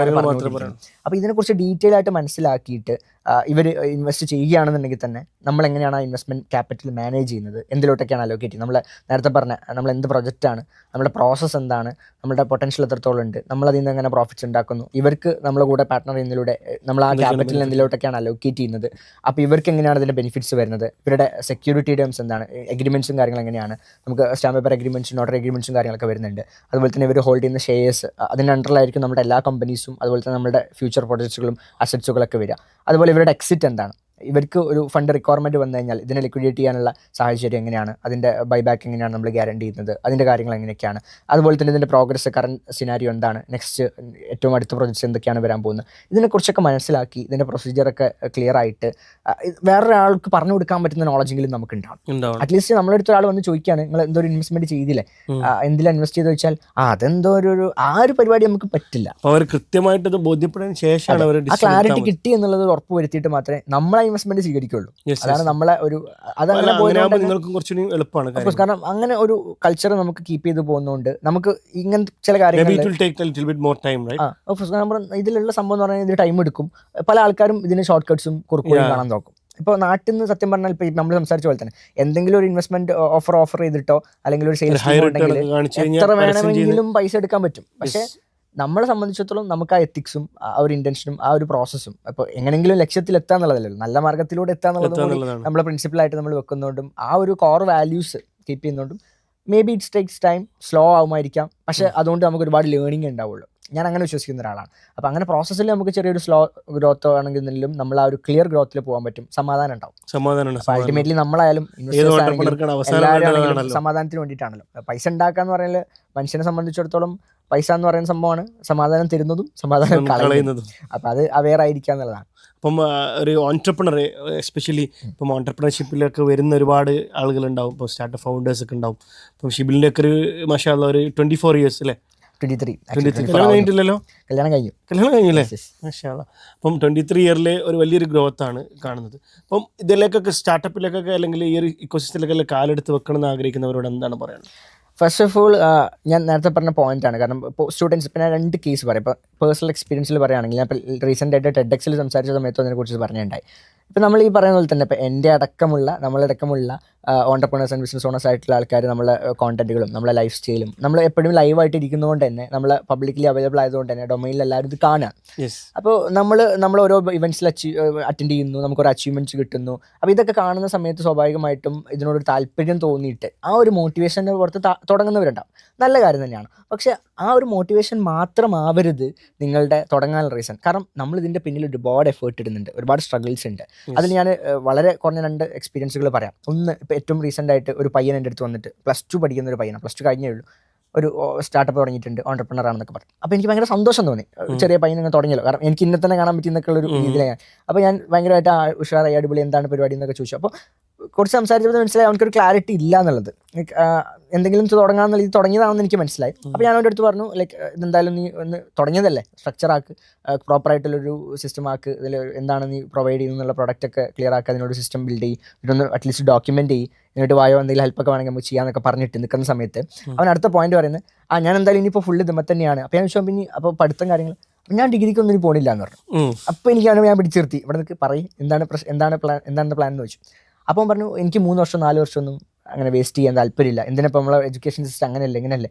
ഞാൻ പറഞ്ഞു, ഈ കരിക്കുലം എഡ്യൂക്കേഷൻ സിലബസ് അതൊക്കെ അവിടെ നിൽക്കട്ടെ, പക്ഷേ അതിൻ്റെ അപ്പുറത്തോട്ട് as an entrepreneur, as a business owner നമുക്ക് കിട്ടേണ്ട കുറച്ച് കോർ ഫൗണ്ടേഷണൽ സ്കിൽസ് ഉണ്ട്. ലൈക്ക് ഇപ്പോൾ ഇങ്ങനെ വന്നിരുന്ന് സംസാരിക്കാൻ, അല്ലെങ്കിൽ കമ്മ്യൂണിക്കേഷൻ സ്കില്ല്, പബ്ലിക് സ്പീക്കിംഗിൽ, അല്ലെങ്കിൽ അവിടെ ഒരു ഇവൻറ്റ് കാര്യങ്ങളൊക്കെ ഹോസ്റ്റ് ചെയ്യുന്ന സമയത്ത് അതിൻ്റെ ഒരു കോർഡിനേഷൻ, ലീഡർഷിപ്പ് സ്കില്ല്, അതുപോലെ നമ്മുടെ ഹ്യൂമൻ തിങ്കിങ്, അതുപോലെ തന്നെ അങ്ങനത്തെ കുറച്ച് സോഷ്യൽ സ്കിൽസുകളുണ്ട്. നമ്മൾ അറ്റ്ലീസ്റ്റ് ഒരു 10 മനുഷ്യന്മാരെ ഒരുമിച്ച് നിർത്താനുള്ളൊരു സാഹചര്യങ്ങളും ഉണ്ടല്ലോ. അതിനുള്ള ഒരു സാഹചര്യം നമുക്ക് വളരെയധികം നിർബന്ധമായിട്ടും ഒരു ഓൺടർപ്രണർ ഉണ്ടാവേണ്ട സംഗതിയാണ്. ഇതില്ലാണ്ട് നീ ഇത് തുടങ്ങിക്കഴിഞ്ഞ് മുന്നോട്ട് പോകാമെന്നാണ് ഉദ്ദേശിക്കുന്നതെങ്കിൽ ഇവഞ്ച്വലി നിനക്ക് ഈ മോട്ടിവേഷൻ തീരുമ്പോൾ എന്ത് ചെയ്യും, ഇത് കൊളാപ്സ് ആവും. അതിനുള്ള എല്ലാ സാഹചര്യങ്ങളും ഉണ്ട്. അപ്പോൾ എന്തുകൊണ്ട് എന്ത് ചെയ്യുന്നു, അവോയ്ഡ് ചെയ്യുന്നു. കാരണം ഒരു കോളേജിൽ പഠിക്കുകയാണെങ്കിൽ അവിടെ IDC ഉണ്ടാവും, ED ക്ലബ്ബ് ഉണ്ടാവും, അവിടെ ഇത്തരത്തിലുള്ള ഇൻക്യുബേഷൻ ഫെസിലിറ്റീസ് ഉണ്ടാവും, ഇത്തരത്തിലുള്ള ഇവൻറ്റ്സുകൾ ഉണ്ടാവും, മാനേജ്മെൻറ്റ് ഫെസ്റ്റുകൾ ഉണ്ടാവും. ഒരുപാട് ഓൺടർപ്രണേഴ്സും ഫൗണ്ടേഴ്സും ഇപ്പോൾ കോളേജുകളിൽ വരുന്നുണ്ട്, ട്രെയിനിങ് സെഷൻസ് ഉണ്ട്, അവിടുത്തെ ഫാക്കൽറ്റീസിൻ്റെയും ടീച്ചേഴ്സിൻ്റെയും സപ്പോർട്ട് ഉണ്ടാവും. അപ്പോൾ ഇത്രയും വലിയൊരു ഓപ്ഷൻ നമുക്ക് അവിടെ കിട്ടിയിട്ട്, ഓപ്പർച്യൂണിറ്റി കിട്ടിയിട്ട്, അതിൻ്റെ കൂടെ സർട്ടിഫിക്കറ്റ് വാല്യൂ കാര്യങ്ങൾ, എഡ്യൂക്കേഷൻ, ബേസിക് എഡ്യൂക്കേഷൻ, ക്വാളിഫിക്കേഷൻ, അതെല്ലാം ഇത് കിട്ടുന്നത് ഒരിക്കലും വേസ്റ്റ് ആയിട്ട് കാണരുത്. അങ്ങനെ ഒരു കൾച്ചർ, അങ്ങനത്തെ ഒരു ചില എനിക്ക് ഇപ്പോഴത്തെ ഒരു ചില ഓണ്ടർപ്രണേഴ്സ്, ചില ട്രഡീഷണലി വന്ന ഓണ്ടർപ്രണേഴ്സ് ഒക്കെ പറയുന്നത് സ്കൂളിൽ പോയിട്ടൊന്നും കാര്യമില്ല. ഇത് ഭയങ്കരമായ പ്രശ്നമാണ്. വിചാരിക്കും ഞാനടക്കമുള്ള എൻ്റെ ക്യാമ്പസ് ലൈഫ് മിസ് ചെയ്തതിൽ റിഗ്രറ്റ് ചെയ്യുന്ന ഒരാളാണ് ഞാൻ. കാരണം ഞാൻ BBA ഡിസ്റ്റൻസ് ആയിട്ട് ചെയ്ത ആളാണ്, MBA ഡിസ്റ്റൻസ് ആയിട്ട് ചെയ്ത. ഞാൻ ഏകദേശം ഒരു 250ഓളം കോളേജുകളിൽ സെഷൻ എടുത്തിട്ടുണ്ട്. അപ്പോൾ അതിന് ശേഷമായിട്ട് ഇപ്പോൾ ചീഫ് ഗസ്റ്റ് ആയിട്ടും അതുപോലെ ഡിപ്പാർട്ട്മെൻറ്റ് അസോസിയേഷൻ്റെ പരിപാടിയും IDCയുടെ കാര്യങ്ങളായിട്ടൊക്കെ സെഷൻ എടുക്കാനൊക്കെ പോകുമ്പോൾ അവിടെ കിട്ടുന്നൊരു എനർജിയും അവിടെ നിന്ന് കിട്ടുന്നൊരു സംഭവമുണ്ട്. ഞാൻ എല്ലായിടത്തും പോകുമ്പോൾ പറയും, എനിക്ക് നിങ്ങളെ കാണുമ്പോൾ അസൂയാണെന്ന് പറയും. അവരവിടെ ആ ഒരു മൊമെൻ്റ് അവിടെ എൻജോയ് ചെയ്ത് കൊടുക്കുക, അതിനെ മാക്സിമം യൂട്ടിലൈസ് ചെയ്യാനൊക്കെ നമ്മൾ പറഞ്ഞു കൊടുത്തു പോരും. അപ്പോൾ ഈ ഒരു സംഗതിയാണ് അവിടെ എന്ത് ചെയ്യുന്നത്, ലാക്ക് ചെയ്യുന്നത്. അപ്പോൾ അത്തരത്തിലൊരു ക്യാമ്പയിൻ, അത്തരത്തിലൊരു ട്രെൻഡ് ഭയങ്കരമായ നെഗറ്റീവാണ്. അത് വന്നു കഴിഞ്ഞാൽ നമുക്ക് ഒരു വലിയ പ്രശ്നത്തിലൂടെ അത് പോകാനുള്ള സാഹചര്യമുണ്ട്. മനുഷ്യൻ്റെ കോളേജിൽ നിന്ന് പഠിക്കേണ്ടത്, സ്കൂളിൽ നിന്ന് പഠിക്കുന്നത് അവിടെ തന്നെ. അതെ, അത് മാത്രമല്ല, ഇപ്പോൾ ഈ 9 to 5 എന്നുള്ള ഒരു സംഗതിനെ പല ആൾക്കാരും 9 to 5 ട്രാപ്പ്, സ്കാം, ഇങ്ങനെ ഒരു കൾച്ചറും ബിസിനസ് ഓണർ ആകുമ്പോൾ നമുക്ക് പണിക്കാരെ കിട്ടുന്നുണ്ട്, അവർക്ക് കൂടെ വർക്ക് ചെയ്യാൻ ടീമിന് വേണ്ടേ, അത് ഇല്ല. ഓൺട്രപ്രണർഷിപ്പ് ഈസ് എവരിവൺ, എല്ലാവരുടെയും കപ്പ് ഓഫ് ടീ അല്ല, ഓഫ് കോഴ്സ് അല്ല. അപ്പൊ അത് ഈ പറഞ്ഞ പോലെ തന്നെ ഇവരാരും ഇതില് ആക്ച്വലി അതിന്റെ എക്സാക്ട്ലി ഒരു സക്സസ് റേറ്റിലേക്ക് ഒന്നും ഡീപ്പ് ആയിട്ട് ആരും പഠിക്കുന്നില്ല. സിമ്പിൾ ആയിട്ട് പറയുകയാണെങ്കിൽ ഇതിലിപ്പോ ഒരു ഈ പറഞ്ഞ പോലെ തന്നെ ഒരു എക്സ്പീരിയൻസ് ആണ്. ഒരു MNC കമ്പനിയിൽ അത്യാവശ്യം നല്ല പേ ചെക്കിൽ വർക്ക് ചെയ്തിരുന്ന ഒരു പേഴ്സൺ ആക്സിഡന്റലി ഒരു മോട്ടിവേഷണൽ സ്പീക്കറിന്റെ സെഷൻ അറ്റൻഡ് ചെയ്തു, ഒരു ബിസിനസ് ട്രെയിനറുടെ. അപ്പോൾ അന്നത്തെ ഒരു മോട്ടിവേഷൻ്റെ പുറത്ത് ആൾ നെക്സ്റ്റ് ഡേ റിസൈനേഷൻ ലെറ്റർ ഇട്ടു, ബിസിനസ് തുടങ്ങുമെന്ന് പറഞ്ഞ് ഇറങ്ങി. ആളുടെ ഫാമിലി കാര്യങ്ങൾ, കമ്മിറ്റ്മെൻറ്റ്സ് എല്ലാം ഈ ഒരു ഇൻകത്തിനെ ഡിപ്പെൻഡ് ചെയ്തിട്ടായിരുന്നു. ഫസ്റ്റ് ഓഫ് ഓൾ അയാൾ എന്ത് ചെയ്തു, അയാളെ സേവിങ്സ് തീരുമ്പോഴത്തേനും മെൻ്റൽ സ്ട്രെസ്സിലോട്ട് പോകാൻ പോവാം. എമോഷണലി അയാൾക്ക് പിടിച്ച് നിൽക്കാൻ പറ്റില്ല. ബിസിനസ് ഓണറെ സംബന്ധിച്ചിടത്തോളം എമോഷണലി പിടിച്ച് നിൽക്കാൻ പറ്റുന്നുണ്ടെങ്കിലേ അടുത്ത എന്ത് കാര്യങ്ങളും ചെയ്യാൻ പറ്റും. അപ്പോൾ അങ്ങനെ അയാൾ എടുത്ത് ചാടുമ്പോൾ അയാളെടുത്തും ഈ സെയിം ക്വസ്റ്റ്യൻ ഞാൻ ചോദിച്ചു, വൈ, എന്തിനെന്നുള്ള. അപ്പോൾ അയാൾ പറഞ്ഞ ആൻസർ എന്ന് പറഞ്ഞാൽ, എനിക്ക് രാവിലെ 9 മുതൽ 5 മണി വരെ ഓഫീസിലിരിക്കാനൊന്നും പറ്റില്ല, ഈ 9 to 5 കൾച്ചറൊന്നും പറ്റില്ല, അതൊക്കെ ഒരു ട്രാപ്പാണ്, സ്കാമാണ്, ഭയങ്കര പ്രഷറാണ്. അപ്പോൾ ഞാൻ നോക്കുമ്പോൾ ഒരു ഡിപ്പാർട്ട്മെന്റിൽ ഒരു പൊസിഷനിൽ 9 to 5 ഹാൻഡിൽ ചെയ്യാൻ പറ്റാത്ത ഒരാൾ 18-20 മണിക്കൂർ ചിലപ്പം എല്ലാ ഡിപ്പാർട്ട്മെന്റും എല്ലാ പൊസിഷനും ഹാൻഡിൽ ചെയ്യേണ്ടി ഇനീഷ്യൽ സ്റ്റേജിൽ എന്തായാലും വേണ്ടി വരും, പിന്നീട് സ്കെയിൽ ചെയ്യാനുള്ള. അപ്പോൾ ആ ഒരു അത്ര ഈവൻ സ്കെയിൽ ചെയ്യുകയാണെങ്കിലും ഈ പറഞ്ഞ എല്ലാ ഡിപ്പാർട്ട്മെന്റിലും കണ്ണ് നമുക്ക് വേണം, ഇതിനെല്ലാത്തിനും നടക്കണം. നമ്മളിപ്പോൾ ഇവിടെ ഇരിക്കുമ്പോൾ അവിടെ എന്താ നടക്കുന്നത്, ഉറക്കം പോലും നമുക്ക് വളരെ കുറവായിരിക്കും, ഉറങ്ങുമ്പോഴും നമ്മൾ സ്വപ്നം കാണുന്നത് ഇതായിരിക്കും. അപ്പം ഇതൊക്കെ ഈ പറയുന്ന സക്സസും മോട്ടിവേഷനും മാത്രമായിരിക്കരുത് നിങ്ങളുടെ സ്റ്റാർട്ടപ്പ് തുടങ്ങാനും. അതാണ് എനിക്ക് പറയാനുള്ളത്. അവിടെ ഒരു ലൈഫ് ബാലൻസ് ചെയ്യുന്നിടത്തും വലിയ ഒരുപാട് പ്രശ്നങ്ങൾ. എനിക്ക് ഒരുപാട് ഓണ്ടർപ്രണേഴ്സ് ഇപ്പം നിങ്ങൾക്ക് ഈ ഒരു ഇക്കോസിസ്റ്റം കുറച്ചുകൂടി ഡീറ്റെയിൽ ആയിട്ട് അറിയും, തുടങ്ങിയിട്ട് കുടുങ്ങുന്നു പറഞ്ഞ ആൾക്കാരുണ്ടല്ലോ, കാരണം തുടങ്ങി കുടുങ്ങിയ ആളുകൾ ഒരുപാടുണ്ട്. കീച്ചിലാവാത്തതുകൊണ്ട് അതിൽ ഇടങ്ങേറായിട്ട് പിന്നെ ഫൈനാൻഷ്യൽ സ്ട്രഗിൾസിലോട്ട്, കടത്തിലോട്ടൊക്കെ പോകുന്ന സാഹചര്യങ്ങളൊക്കെ ഉണ്ടാവുന്നുണ്ട്. പിന്നീട് ആ കടം വീട്ടാൻ വേണ്ടിയിട്ട് പണിക്ക് പോകേണ്ട സിറ്റുവേഷൻ വരും. അപ്പോൾ പലർക്കും ഇത് നിർത്തിയിട്ട് ഒരു വേറൊരു ഓപ്ഷനിലേക്ക് പോകാൻ പറ്റാത്ത, നന്നായിട്ട് മെന്റലി പറഞ്ഞ പോലെ മെന്റലി ഇമോഷനിലൊക്കെ നന്നായിട്ട് സ്ട്രഗിൾ. ഇതിലൊരു വലിയ പെർസെൻറ്റേജ് ഓഫ് ആൾക്കാർ ചിലപ്പോൾ നമ്മളെ പോലത്തെ കമ്പനീസിൽ കോർ ടീമിലൊക്കെ ജോയിൻ ചെയ്ത് കഴിഞ്ഞാൽ ഹൈലി പെർഫോം ചെയ്യാൻ പൊട്ടൻഷ്യൽ ഉള്ള ആൾക്കാരായിരിക്കും. ഇവരാണ് നമ്മൾ എന്റർപ്രണേഴ്സ് എന്ന് വിളിക്കുക. അതായത് ഒരു ഓർഗനൈസേഷൻ്റെ ഉള്ളിൽ കാര്യമായ കോൺട്രിബ്യൂഷൻസ് കൊണ്ടുവരാനും ആ ഓർഗനൈസേഷനെ വളർത്താനൊക്കെ പറ്റുന്ന അത്രയും സ്കിൽഡ് ആയിട്ടുള്ള ആൾക്കാരായിരിക്കും ഈ പുറത്ത് നിൽക്കുന്നുണ്ടാവുക. അപ്പോൾ അവർ ഈ ഓണ്ടർപ്രണർഷിപ്പിന് പിന്നാലെ പോകുന്നതിന് തെറ്റ് പറയുകയോ ഡിമോട്ടിവേറ്റ് ചെയ്യില്ല, പക്ഷെ ഇതിനെക്കുറിച്ച് അറിഞ്ഞും മനസ്സിലാക്കിയും എന്നിട്ട് വേണം നിങ്ങൾ ഇതിലോട്ട് വരാൻ. അതല്ലെങ്കിൽ നിങ്ങൾക്ക് ഒരുപാട് പ്രശ്നങ്ങൾ ഉണ്ടാവാനും ഇവഞ്ച്വലി നിങ്ങൾ ബേൺ ഔട്ട് ആയി പോകും. നമുക്കൊരു മോട്ടിവേഷൻ ഉണ്ടാവില്ല. അപ്പോൾ നമ്മൾ മോട്ടിവേഷൻ്റെ കേസ് പറയുമ്പോൾ പറയും self motivation, social motivation, structural motivation എന്നൊക്കെ പറയും. പക്ഷെ ഇതെല്ലാം അൾട്ടിമേറ്റ്ലി നമ്മളുള്ളിൽ നമ്മൾ ഈ ഇന്ധനം കത്തി തീരാൻ പാടില്ലല്ലോ. എന്നിരുന്നാലും നിങ്ങളുടെ ഈ ഒരു ജേണിയിൽ നിങ്ങളെ ഏറ്റവും കൂടുതൽ കീപ്പ് ചെയ്യുന്ന ഒരു ഓൺട്രപ്രണേഴ്സിന് വേണ്ട ഹാബിറ്റ്സ് എന്തൊക്കെയാണ്? ഫസ്റ്റ് ഓഫ് ഓൾ ഈ പറയുന്ന പോലെ തന്നെ നമ്മൾ പ്രോബ്ലം സോൾവിങ് മൈൻഡ് സെറ്റ് എന്നുള്ളത് ഒന്ന് വളരെ ഇമ്പോർട്ടൻ്റ് ആണ്. കാരണം സൊല്യൂഷൻ ഓറിയൻറ്റഡ് ആയിരിക്കണം. നമ്മൾ തിങ്ക് ചെയ്യുന്ന സമയത്ത് എപ്പോഴും നമ്മുടെ മുന്നിലൊരു പ്രോബ്ലം വന്നു കഴിഞ്ഞാൽ ആ പ്രോബ്ലത്തിൽ ഫോക്കസ് ചെയ്യുന്നതിനെക്കാട്ടിലും സൊല്യൂഷനിൽ ഫോക്കസ് ചെയ്യാം. Very good. കാരണം അത് ഭയങ്കര ഇമ്പോർട്ടൻ്റ് ആണ്. കാരണം പല ആൾക്കാർ ഇപ്പോൾ പ്രത്യേകിച്ച് നമ്മളെ ജനറേഷൻ, ഇപ്പോൾ എൻ്റെ സോ കോൾഡ് ജെൻസി എന്നുള്ളൊരു സാധനം ഉണ്ടല്ലോ. കാരണം അങ്ങനെ ഒരു സംഭവം വരുന്ന സമയത്ത് നമ്മുടെ ജനറേഷനിലുള്ള കുട്ടികൾക്കൊക്കെ പലപ്പോഴും വരുന്നൊരു മാനസിക പ്രശ്നങ്ങളും കാര്യങ്ങളൊക്കെ വരുന്നത് ഈ പറയുന്ന പ്രോബ്ലംസ് ഇവർക്ക് അത് ഹാൻഡിൽ ചെയ്യാൻ പറ്റാത്തൊരു പ്രശ്നം ഫേസ് ചെയ്യുന്നു. കാരണം നമ്മൾ എന്തിനും പ്രോബ്ലത്തിന് സൊല്യൂഷൻസ് ഉണ്ട്. മാക്സിമം പോയി എന്താ ഉണ്ടാവുക, അത് അത്രേ ഉള്ളൂ. ഞാൻ ഇപ്പോൾ ആലോചിക്കുന്നത് ഇപ്പം ഇതിൽ മാക്സിമം പോയി എന്താ ഉണ്ടാവുക, അതെനിക്ക് അഫോർഡബിൾ ആണ്. അതിലൊരു റിസ്ക് ഉണ്ടാവും, എല്ലാത്തിലും റിസ്ക് ഉണ്ടാവും. ആ റിസ്ക് എടുക്കാതിരിക്കുക എന്ന് പറയുന്നത് നമുക്ക് റിസ്ക് ആയിരിക്കും. ആ റിസ്ക് മാക്സിമം പോയി കഴിഞ്ഞാൽ എന്താ സംഭവിക്കുക, അതിലെന്താണ് നമുക്ക് അഫോർഡബിൾ ആണോ, നമുക്ക് മെൻ്റലി ഫിസിക്കലി ഫിനാൻഷ്യലി നമുക്ക് അത് അഫോർഡബിൾ ആണോ, അത് നമുക്ക് എങ്ങനെ ബാലൻസ് ചെയ്യാൻ പറ്റും, എങ്ങനെ മാനേജ് ചെയ്യാൻ പറ്റും, സൊല്യൂഷൻ എന്താണ്, സൊല്യൂഷനെ കുറിച്ച് മൾട്ടിപ്പിൾ സൊല്യൂഷൻസ് ഉണ്ടാവും, ഇതിൽ ഏറ്റവും ബെസ്റ്റ് സൊല്യൂഷൻ എന്താണ്, അതിൽ വേണമെങ്കിൽ അഡ്വൈസുകൾ എടുക്കാം, സംസാരിക്കാം, മനുഷ്യന്മാരായിട്ട് സംസാരിക്കാൻ പറ്റും. എപ്പോഴും നമുക്കുള്ള ഏറ്റവും വലിയ നമ്മൾ ഒരു പ്രശ്നം വരുമ്പോഴത്തേന് നമ്മൾ എന്ത് ചെയ്യും, ഐസൊലേറ്റഡ് ആവും, ഒറ്റയ്ക്ക് ഇരിക്കാൻ. അതാണ് ഇപ്പോഴത്തെ കുട്ടികളുടെ കൾച്ചറിൽ കാണുന്ന ഏറ്റവും വലിയ പ്രശ്നം. അവർ ഒറ്റയ്ക്ക് ആവാനാണ് താല്പര്യപ്പെട്ടത്. നേരെ മറിച്ച് ഒരാളായിട്ട് സംസാരിക്കാനുള്ളൊരു സ്പേസ് ഇതിൽ ഈവൻ നമ്മളിപ്പോൾ വളരെയധികം സംസാരിക്കേണ്ട ഒരു വിഷയം കൂടി ആയതുകൊണ്ടാണ് പറയുന്നത്. അതിൽ ഈവൻ ബിസിനസ് ഓണ്ടർപ്രണർഷിപ്പ് എന്നുള്ളത് മാത്രമല്ല, കരിയറും കൊണ്ടും ബിസിനസ് കൊണ്ടും അല്ലെങ്കിൽ പേഴ്സണൽ കാര്യങ്ങൾ കൊണ്ടും ഒക്കെ പല പ്രശ്നങ്ങൾ അനുഭവിക്കുന്ന ചിലപ്പോൾ ഒരാളോട് സംസാരിച്ച് ഒരാളൊന്ന് കേട്ട് കഴിഞ്ഞാൽ പകുതി പ്രശ്നം അവിടെ തീരുണ്ട്. അതെ, ഇപ്പോൾ നമ്മൾ വെരി റീസെൻ്റ്ലി തന്നെ കേട്ടിട്ടുള്ള സ്റ്റോറീസ്, ഇപ്പോൾ ഒരു നമുക്കൊക്കെ അറിയുന്ന ഒരു ബിസിനസ് ഓണർ, നമ്മളൊക്കെ ആയിട്ടൊക്കെ പരിചയമുള്ള ഒരു ബിസിനസ് ഓണറുടെ ഒരു ഷോക്കിംഗ് സ്റ്റോറി ഒക്കെ നമ്മൾ കേട്ടിട്ടുണ്ട്. അത്തരത്തിലുള്ള ഒരുപാട് കേസസ് ഇതിൽ വരുന്നുണ്ട്. അപ്പോൾ ബിസിനസ് ഓണേഴ്സിന് മാത്രമല്ല, ആസ് എല്ലാവർക്കും കാരണം എനിക്ക് തോന്നുന്നു എല്ലാവരും ഒരു ഗാഡ്ജറ്റ്സിന്റെ അതെ, ആ ഒരു നമ്മൾ ഒറ്റയ്ക്ക് ഇരിക്കാൻ ഇഷ്ടപ്പെടുന്ന, ഐസൊലേഷൻ ഇഷ്ടപ്പെടുന്ന, അല്ലെങ്കിൽ ഷോർട്ട് കണ്ടന്റുകൾ, അല്ലെങ്കിൽ അറ്റൻഷൻ സീക്കിംഗ് പ്രോബ്ലംസ് ഫേസ് ചെയ്യുന്ന ഇത്തരം പ്രശ്നങ്ങളൊക്കെ നമുക്ക് ഉണ്ടെന്ന് മനസ്സിലാക്കിയിട്ടുണ്ട് തന്നെ അതേസമയം ജെൻസിക്കുള്ള കുറേ അഡ്വാൻറ്റേജസ് ഉണ്ട്. ഭയങ്കര ക്യൂരിയസ് ആണ്, എന്തും എക്സ്പ്ലോർ ചെയ്യാൻ റെഡിയാണ് അവർ. പൊതുവെ മറ്റ് ജനറേഷൻസ് എടുത്ത് നോക്കുകയാണെങ്കിൽ കമ്പാരിറ്റീവ്ലി ഇവർ കുറച്ചും കൂടി അഗ്രസീവാണ്, കുറച്ചും കൂടി ഈ പറഞ്ഞ പോലെ തന്നെ പ്രോബ്ലം സോൾവ് ചെയ്യാൻ എഫേർട്ട് ഇടുന്നുണ്ട്, ഫാസ്റ്റർ എക്സിക്യൂഷൻസ് ഉണ്ട്, കുറേ കാര്യങ്ങൾ ആലോചിച്ച് കൺഫ്യൂസ്ഡ് ഒന്നാവില്ല. പക്ഷേ ഈ പറയുന്ന കുറച്ച് ജെൻസിന്റെ കുറെ അഡ്വാൻറ്റേജും കിട്ടിയിട്ടുണ്ട്, കുറെ ഓൺടർപ്രണേഴ്സിന്റെ എക്സ്പീരിയൻസ്. കാരണം കാരണം ഞാൻ ചെറുപ്പം മുതൽ ഇപ്പോൾ എൻ്റെ സ്റ്റാർട്ടിങ് ജേർണി പറയുകയാണെങ്കിൽ വാപ്പാൻ്റെ ഒരു ട്രാവൽസ് എന്നാ, വാപ്പക്ക് നാട്ടിലൊരു ട്രാവൽസ് എപ്പോഴും ഉണ്ട്, 36 വർഷമായി. അപ്പോൾ ഈ നാട്ടിലൊരു ട്രാവൽസ് ഉപ്പ ഒരു സ്റ്റാഫും ഉണ്ട്, ചെറിയൊരു സ്ഥാപനം. അവിടെ നിന്നാണ് ഞാൻ സ്റ്റാർട്ട് ചെയ്യുന്നത്. അപ്പം ഞാൻ പഠിക്കുന്ന സമയത്ത് തന്നെ അവിടെ പോവും, അവിടുത്തെ കാര്യങ്ങളൊക്കെ പഠിച്ച്, അങ്ങനെയാണ് എനിക്ക് കച്ചവടത്തിനോടും ഈ ബിസിനസ്സിനോടൊക്കെ ഉള്ളൊരു താല്പര്യം വരുന്നത്. അപ്പോൾ അവിടെ അന്ന് മുതലേ എനിക്കുള്ള ഫ്രണ്ട് സർക്കിൾ എന്ന് പറഞ്ഞാലും എൽഡേഴ്സ് ആണ്. അതിൻ്റെ തൊട്ടപ്പുറത്ത് ഒരു കോംപ്ലക്സിൻ്റെ അകത്ത് കുറേ കച്ചവടങ്ങളുണ്ട്. അപ്പോൾ അവിടുത്തെ കച്ചവടക്കാരും അവിടെ വരുന്ന കസ്റ്റമേഴ്സും ഉപ്പാൻ്റെ സ്ഥിരമായിട്ടുള്ള കസ്റ്റമേഴ്സ് ആവും. അപ്പോൾ അത്തരത്തിലുള്ള ആൾക്കാരൊക്കെയാണ് NRIസും ഇങ്ങനെ ആൾക്കാരൊക്കെയാണ് നമ്മളെ ക്ലയൻസ് ആയിട്ട് ആൾക്കാർ നമ്മൾ റിലേറ്റ് ചെയ്യുന്നത്. പിന്നെ നമ്മൾ കാണുന്നത് നമ്മളെ ജനറേഷനിലുള്ള ഒരു പ്രൊഫഷണൽ അല്ലെങ്കിൽ ഇങ്ങനെ ബിസിനസ് പരിപാടികളാണ് നടക്കുന്നത്. പിന്നെ നമ്മൾ സർക്കിളാണെങ്കിലും നമ്മളിങ്ങനെ ഒരു ഇൻറ്റൻഷനിൽ പോകുമ്പോൾ നമ്മളെ ചുറ്റിലും വരുന്ന സർക്കിളും ഓഫ് കോഴ്സ് അത്തരത്തിലുള്ളൊരു സർക്കിളായിരിക്കും. പിന്നെ നെറ്റ്വർക്ക് എന്നുള്ളത് ഭയങ്കരമായ ഒരു അഡ്വാൻറ്റേജ്. കാരണം ഞാൻ അന്ന് മുതലേ നെറ്റ്വർക്ക് ക്രിയേറ്റ് ചെയ്യുന്ന ഒരാളാണ്. ആൾക്കാരുമായിട്ട് പരിചയപ്പെടാനും കണക്ഷൻ കീപ്പ് ചെയ്യാൻ, പരിചയപ്പെട്ട നമ്പർ വാങ്ങി വെക്കുക എന്നുള്ള അപ്പുറത്തോട്ട് ആ കണക്ഷൻ മെയിൻറ്റെയിൻ ചെയ്യാനൊക്കെ പറ്റിയാൽ ഇന്ന് ശരിക്കും പറഞ്ഞു കഴിഞ്ഞാൽ നമുക്ക് നമ്മൾ നിൽക്കുന്നിടത്തു നിന്ന് ഏതൊരാളിലോട്ടും എത്തണമെന്നുണ്ടെങ്കിൽ ഓപ്ഷൻസ് നമ്മുടെ മുന്നിലുണ്ട്. കാരണം ഇപ്പോൾ എന്നോട് തന്നെ എൻ്റെ ഒരു മെൻറ്റർ പറഞ്ഞ കാര്യമാണ്. ഇപ്പോൾ നമുക്കിപ്പോൾ ഒരു എക്സാമ്പിൾ പറയുകയാണെങ്കിൽ, ഇപ്പോൾ നമുക്ക് നാട്ടിൽ എക്സാമ്പിൾ പറയുകയാണെങ്കിൽ യൂസുഫ് അലി സാറിനെ കണക്ട് ചെയ്യണമെന്ന് ചോദിക്കാം. യൂസുഫ് അലി സാറിനെ കണക്ട് ചെയ്യണമെന്നുണ്ടെങ്കിൽ നമ്മൾ ഇവിടുന്ന് ആലോചിക്കണം, നമ്മളെ കണക്ഷൻസിലുള്ള ആൾക്ക് യൂസുഫ് അലി സാറുമായിട്ട് കണക്ഷനുള്ള ഒരാളുടെ കണക്ഷൻ ഉണ്ടാവും. അപ്പോൾ അയാളെ വിളിച്ച് അയാളെ കണക്ട് ചെയ്ത് അയാൾ ഇത്ര അടുത്താളെ കണക്ട് ചെയ്ത് അടുത്താളെ കണക്ട് ചെയ്തിട്ട് എന്ത് ചെയ്യാം, ഒരു 4-5 കോളിൽ നമുക്ക് എത്താം. പറ്റുമെങ്കിൽ നമ്മൾ വേണമെന്ന് വെച്ചാൽ എന്ത് ചെയ്യാം, എത്താം. അപ്പോൾ അതാണ് നെറ്റ്വർക്കിന്റെ ഒരു അസറ്റ്. ഹാബിറ്റ്സിൽ പ്രോബ്ലം സോൾവിംഗ് ആണ്. പിന്നെ അതുപോലെ തന്നെ ഈ കണക്ഷൻസ് ആൾക്കാരായിട്ട് നെറ്റ്വർക്കിംഗ് എന്നുള്ളത് വളരെയധികം നമ്മൾ കീപ്പ് ചെയ്യേണ്ട ഒരു സംഭവമാണ്. ആൻഡ് ലേണിംഗ്, നമ്മൾ എത്രയൊക്കെ ഇപ്പം ഞാൻ എപ്പോഴും വിശ്വസിക്കുന്ന ആളാണ്, ഞാൻ എത്താൻ ഉദ്ദേശിക്കുന്ന ഞാൻ എൻ്റെ വിഷനിൽ ഞാൻ സ്റ്റിൽ 1% ആണെന്ന് വിശ്വസിക്കുന്ന ആളാണ്. സോ ഇത്തരത്തിലൊരു മോട്ടിവേഷൻ നമ്മുടെ ഉള്ളിൽ തന്നെ ഒരു സെൽഫ് പുഷ് ഉണ്ടായിരിക്കണം. നമ്മളെപ്പോഴും പഠിച്ചുകൊണ്ടിരിക്കുകയാണ്. അപ്പോൾ നമുക്ക് ഈ ചാലഞ്ചസ് ഒക്കെ വരുന്ന സമയത്താണെങ്കിലും ആ ഫെയിലേഴ്സ് ആണെങ്കിലും ചാലഞ്ചസും നമുക്ക് ലേണിംഗ് ആയിട്ട് നമ്മൾ എടുക്കും. പക്ഷെ എന്ന് പറഞ്ഞാലും മെന്റലി ഈ ഇമോഷനിലേക്ക് ഇത് ബാലൻസ് ചെയ്യാൻ എന്താണ് ചെയ്യുക? അതിൽ പറഞ്ഞ പോലെ തന്നെ ഞാൻ പേഴ്സണലി എൻ്റെ പേഴ്സണൽ എക്സ്പീരിയൻസ് മാത്രം പറയാം, എല്ലാവർക്കും സൂട്ടബിൾ ആയിക്കോണമെന്നില്ല. എനിക്ക് പ്രശ്നങ്ങൾ ഇപ്പോൾ പേഴ്സണൽ ആയിക്കോട്ടെ പ്രൊഫഷണൽ ആയിക്കോട്ടെ ഇത്തരത്തിലുള്ള പ്രശ്നങ്ങൾ, എമോഷണൽ മെൻ്റൽ പ്രശ്നങ്ങളൊക്കെ വരുന്ന സമയത്ത് ഞാൻ കൂടുതലും ചെയ്യാറുള്ളത് ഞാൻ വർക്കിൽ ഇൻവോൾവ്ഡ് ആവും, കുറച്ചും കൂടി ഡീപ്പ് വർക്കിൽ ഇൻവോൾവ് ആവും. ഫോക്കസ് നമ്മൾ എന്തിലാണോ ഫോക്കസ് ചെയ്യുന്നത് എന്നുള്ളതിൻ്റെ തീരുമാനം നമ്മുടെ ഉള്ളിലാണല്ലോ.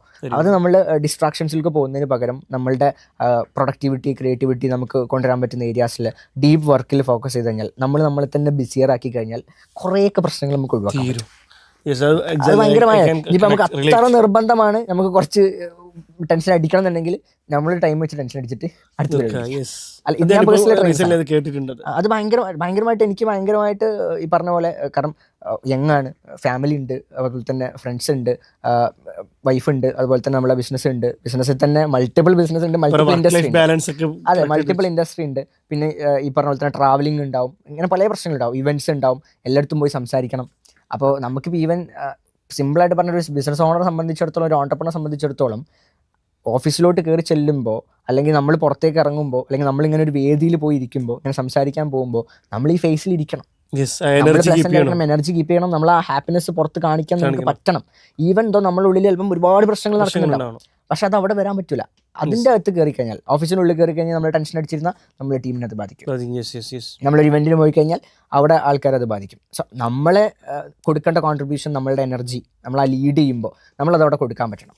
അപ്പം അത് ഒരു പോയിന്റിൽ നമ്മൾ നിർബന്ധിതമായിട്ട് ചെയ്ത് പിന്നീട് അത് നമുക്ക് നമ്മളുടെ തന്നെ ഒരു സ്കില്ലായിട്ട് മാറും എന്നുള്ളതാണ്. ഓവർ ദ ടൈം എക്സ്പീരിയൻസ് അത് പോളിഷ് ചെയ്ത് വന്നിട്ടുണ്ട്. സോ ഷിബിലി, എനിക്കൊന്ന് നോമ്പൊക്കെയാണ്, യാത്ര ചെയ്യേണ്ട ആളാണ്. ഇന്ന് നാട്ടിലേക്ക് പോകണോ? നാളെ പോവാണ്. ഓൾമോസ്റ്റ് ട്രാവലിങ്ങും കാര്യങ്ങളൊക്കെ എല്ലാം മാനേജ് ചെയ്യാണ്. ഒരുപാട് ഇൻസൈറ്റ്സ് കിട്ടി. കാരണം എനിക്ക് വളരെ ഇൻട്രസ്റ്റിംഗ് ആയിട്ട് തോന്നിയതെന്ന് വെച്ച് കഴിഞ്ഞാൽ ഡീപ്പ് നോളജും ആ എക്സ്പീരിയൻസും ഓൾറെഡി ഉണ്ട്. അപ്പം ഒരുപാട് എനിക്കൊന്ന് 16 വയസ്സ് തുടങ്ങിയത് കൊണ്ട് തന്നെ ആ ഏർലി ഫെയിലിൻ്റെ അഡ്വാൻറ്റേജ് ഒക്കെ ചിലപ്പോൾ കിട്ടിയിട്ടുണ്ടാവും, ഏർലി ലേണിങ്ങിൻ്റെ അഡ്വാൻറ്റേജ് കിട്ടിയിട്ടുണ്ടാവും. അപ്പം ഇതുപോലെ ഒരുപാട് സംരംഭകർ നാട്ടിൽ നിന്ന് വരിക എന്നുള്ളത്, എസ്പെഷ്യലി ഇപ്പം നമ്മളിപ്പോൾ കുറച്ച് പ്രവാസത്തിലിരിക്കുന്ന ആളുകൾക്ക് ഭയങ്കര പ്രൗഡാണ്. നമ്മൾ ഇങ്ങനത്തെ ആളുകളെ ഇരികൈ നീട്ടി സ്വീകരിക്കും. അപ്പം ഒബ്വിയസ്ലി ഇപ്പം ഇവിടെയൊക്കെ ഈ ആളുകൾക്ക് പൈസയല്ല പ്രശ്നം, ഇതേപോലെ റൈറ്റ് ആയിട്ടുള്ള ഒരു സിസ്റ്റം അല്ലെങ്കിൽ സ്ട്രക്ചർ അത് ബോധ്യപ്പെടുക എന്നുള്ളതാണ്. കാരണം നിങ്ങൾ പറഞ്ഞതുപോലെ ഒരുപാട് സ്പാമും ഒരുപാട് കാര്യങ്ങൾ നടക്കുമ്പം where we need to put the money, അതായത് ഹാർഡ് ഏൺഡ് മണി റൈറ്റ് ആയിട്ട് എവിടെ ഇൻവെസ്റ്റ് ചെയ്യും, അല്ലെങ്കിൽ അതിങ്ങനെ റിട്ടേൺ ചെയ്യും. ആൻഡ് കേരളത്തെക്കുറിച്ച് ഇപ്പം റീസെൻ്റ് ഒരുപാട് കേരളത്തിൽ നിന്നും മിനിസ്റ്റേഴ്സൊക്കെ വന്നിട്ടുള്ള ഒരുപാട് ഓൺടർപ്രണേഴ്സ്, മലയാളം ഓൺടർപ്രണേഴ്സ് ഒരുപാട് ഇവൻസിലൊക്കെ മലയാളികൾ റെഡിയാണ്. കേരളത്തിനെ വളർത്തണം അല്ലെങ്കിൽ കേരളത്തിൽ ഇൻവെസ്റ്റ് ചെയ്യാനൊക്കെ ഇപ്പോഴും ആളുകൾക്ക് വില്ലിംഗ് ആണ്. ബട്ട് സംവേർ കുറച്ച് ഫിയർ ഫാക്ടേഴ്സ് ഉണ്ട്. അവിടെ നിങ്ങളെ പോലത്തെ ആളുകളുടെ ഈ ഡീപ്പ് ഇതുപോലത്തെ ഡിസ്കഷൻസ് അവൾക്ക് നന്നായിട്ട് ഹെൽപ്ഫുൾ ആവും. ആൻഡ് നമുക്ക് സമയത്തിൻ്റെ പരിമിതി ഉണ്ട്. അപ്പം ഒരുപാട് കാര്യങ്ങൾ ഇനിയും സംസാരിക്കാനുണ്ട്, സമയം പോയത് അറിഞ്ഞിട്ടില്ല. നിങ്ങളുടെ കാണുന്ന ഓഡിയൻസിൻ്റെ എന്തൊക്കെയാണ് നിങ്ങളുടെ കൺസേൺസ്, നിങ്ങൾക്ക് ധൈര്യമായിട്ട് കമൻറ്റ് ചെയ്യാം. We will sit again. ചിലപ്പോൾ നമ്മൾ നാട്ടിൽ വരുന്നുണ്ട്, അല്ലെങ്കിൽ ഇവിടെ നിന്ന് നിങ്ങൾ തിരിച്ചു വരുമ്പോൾ ഒന്നുകൂടി നമുക്ക് കുറച്ചുകൂടി ഡീറ്റെയിൽ ആയിട്ട് ഇരിക്കണം. സോ ഇതൊരു ഒരുപാടുള്ള വാല്യൂ ഓറിയൻറ്റഡ് ആയിട്ടുള്ള ഒരു പോഡ്കാസ്റ്റ് ആയിരുന്നു. Thank you for your time. Thank you.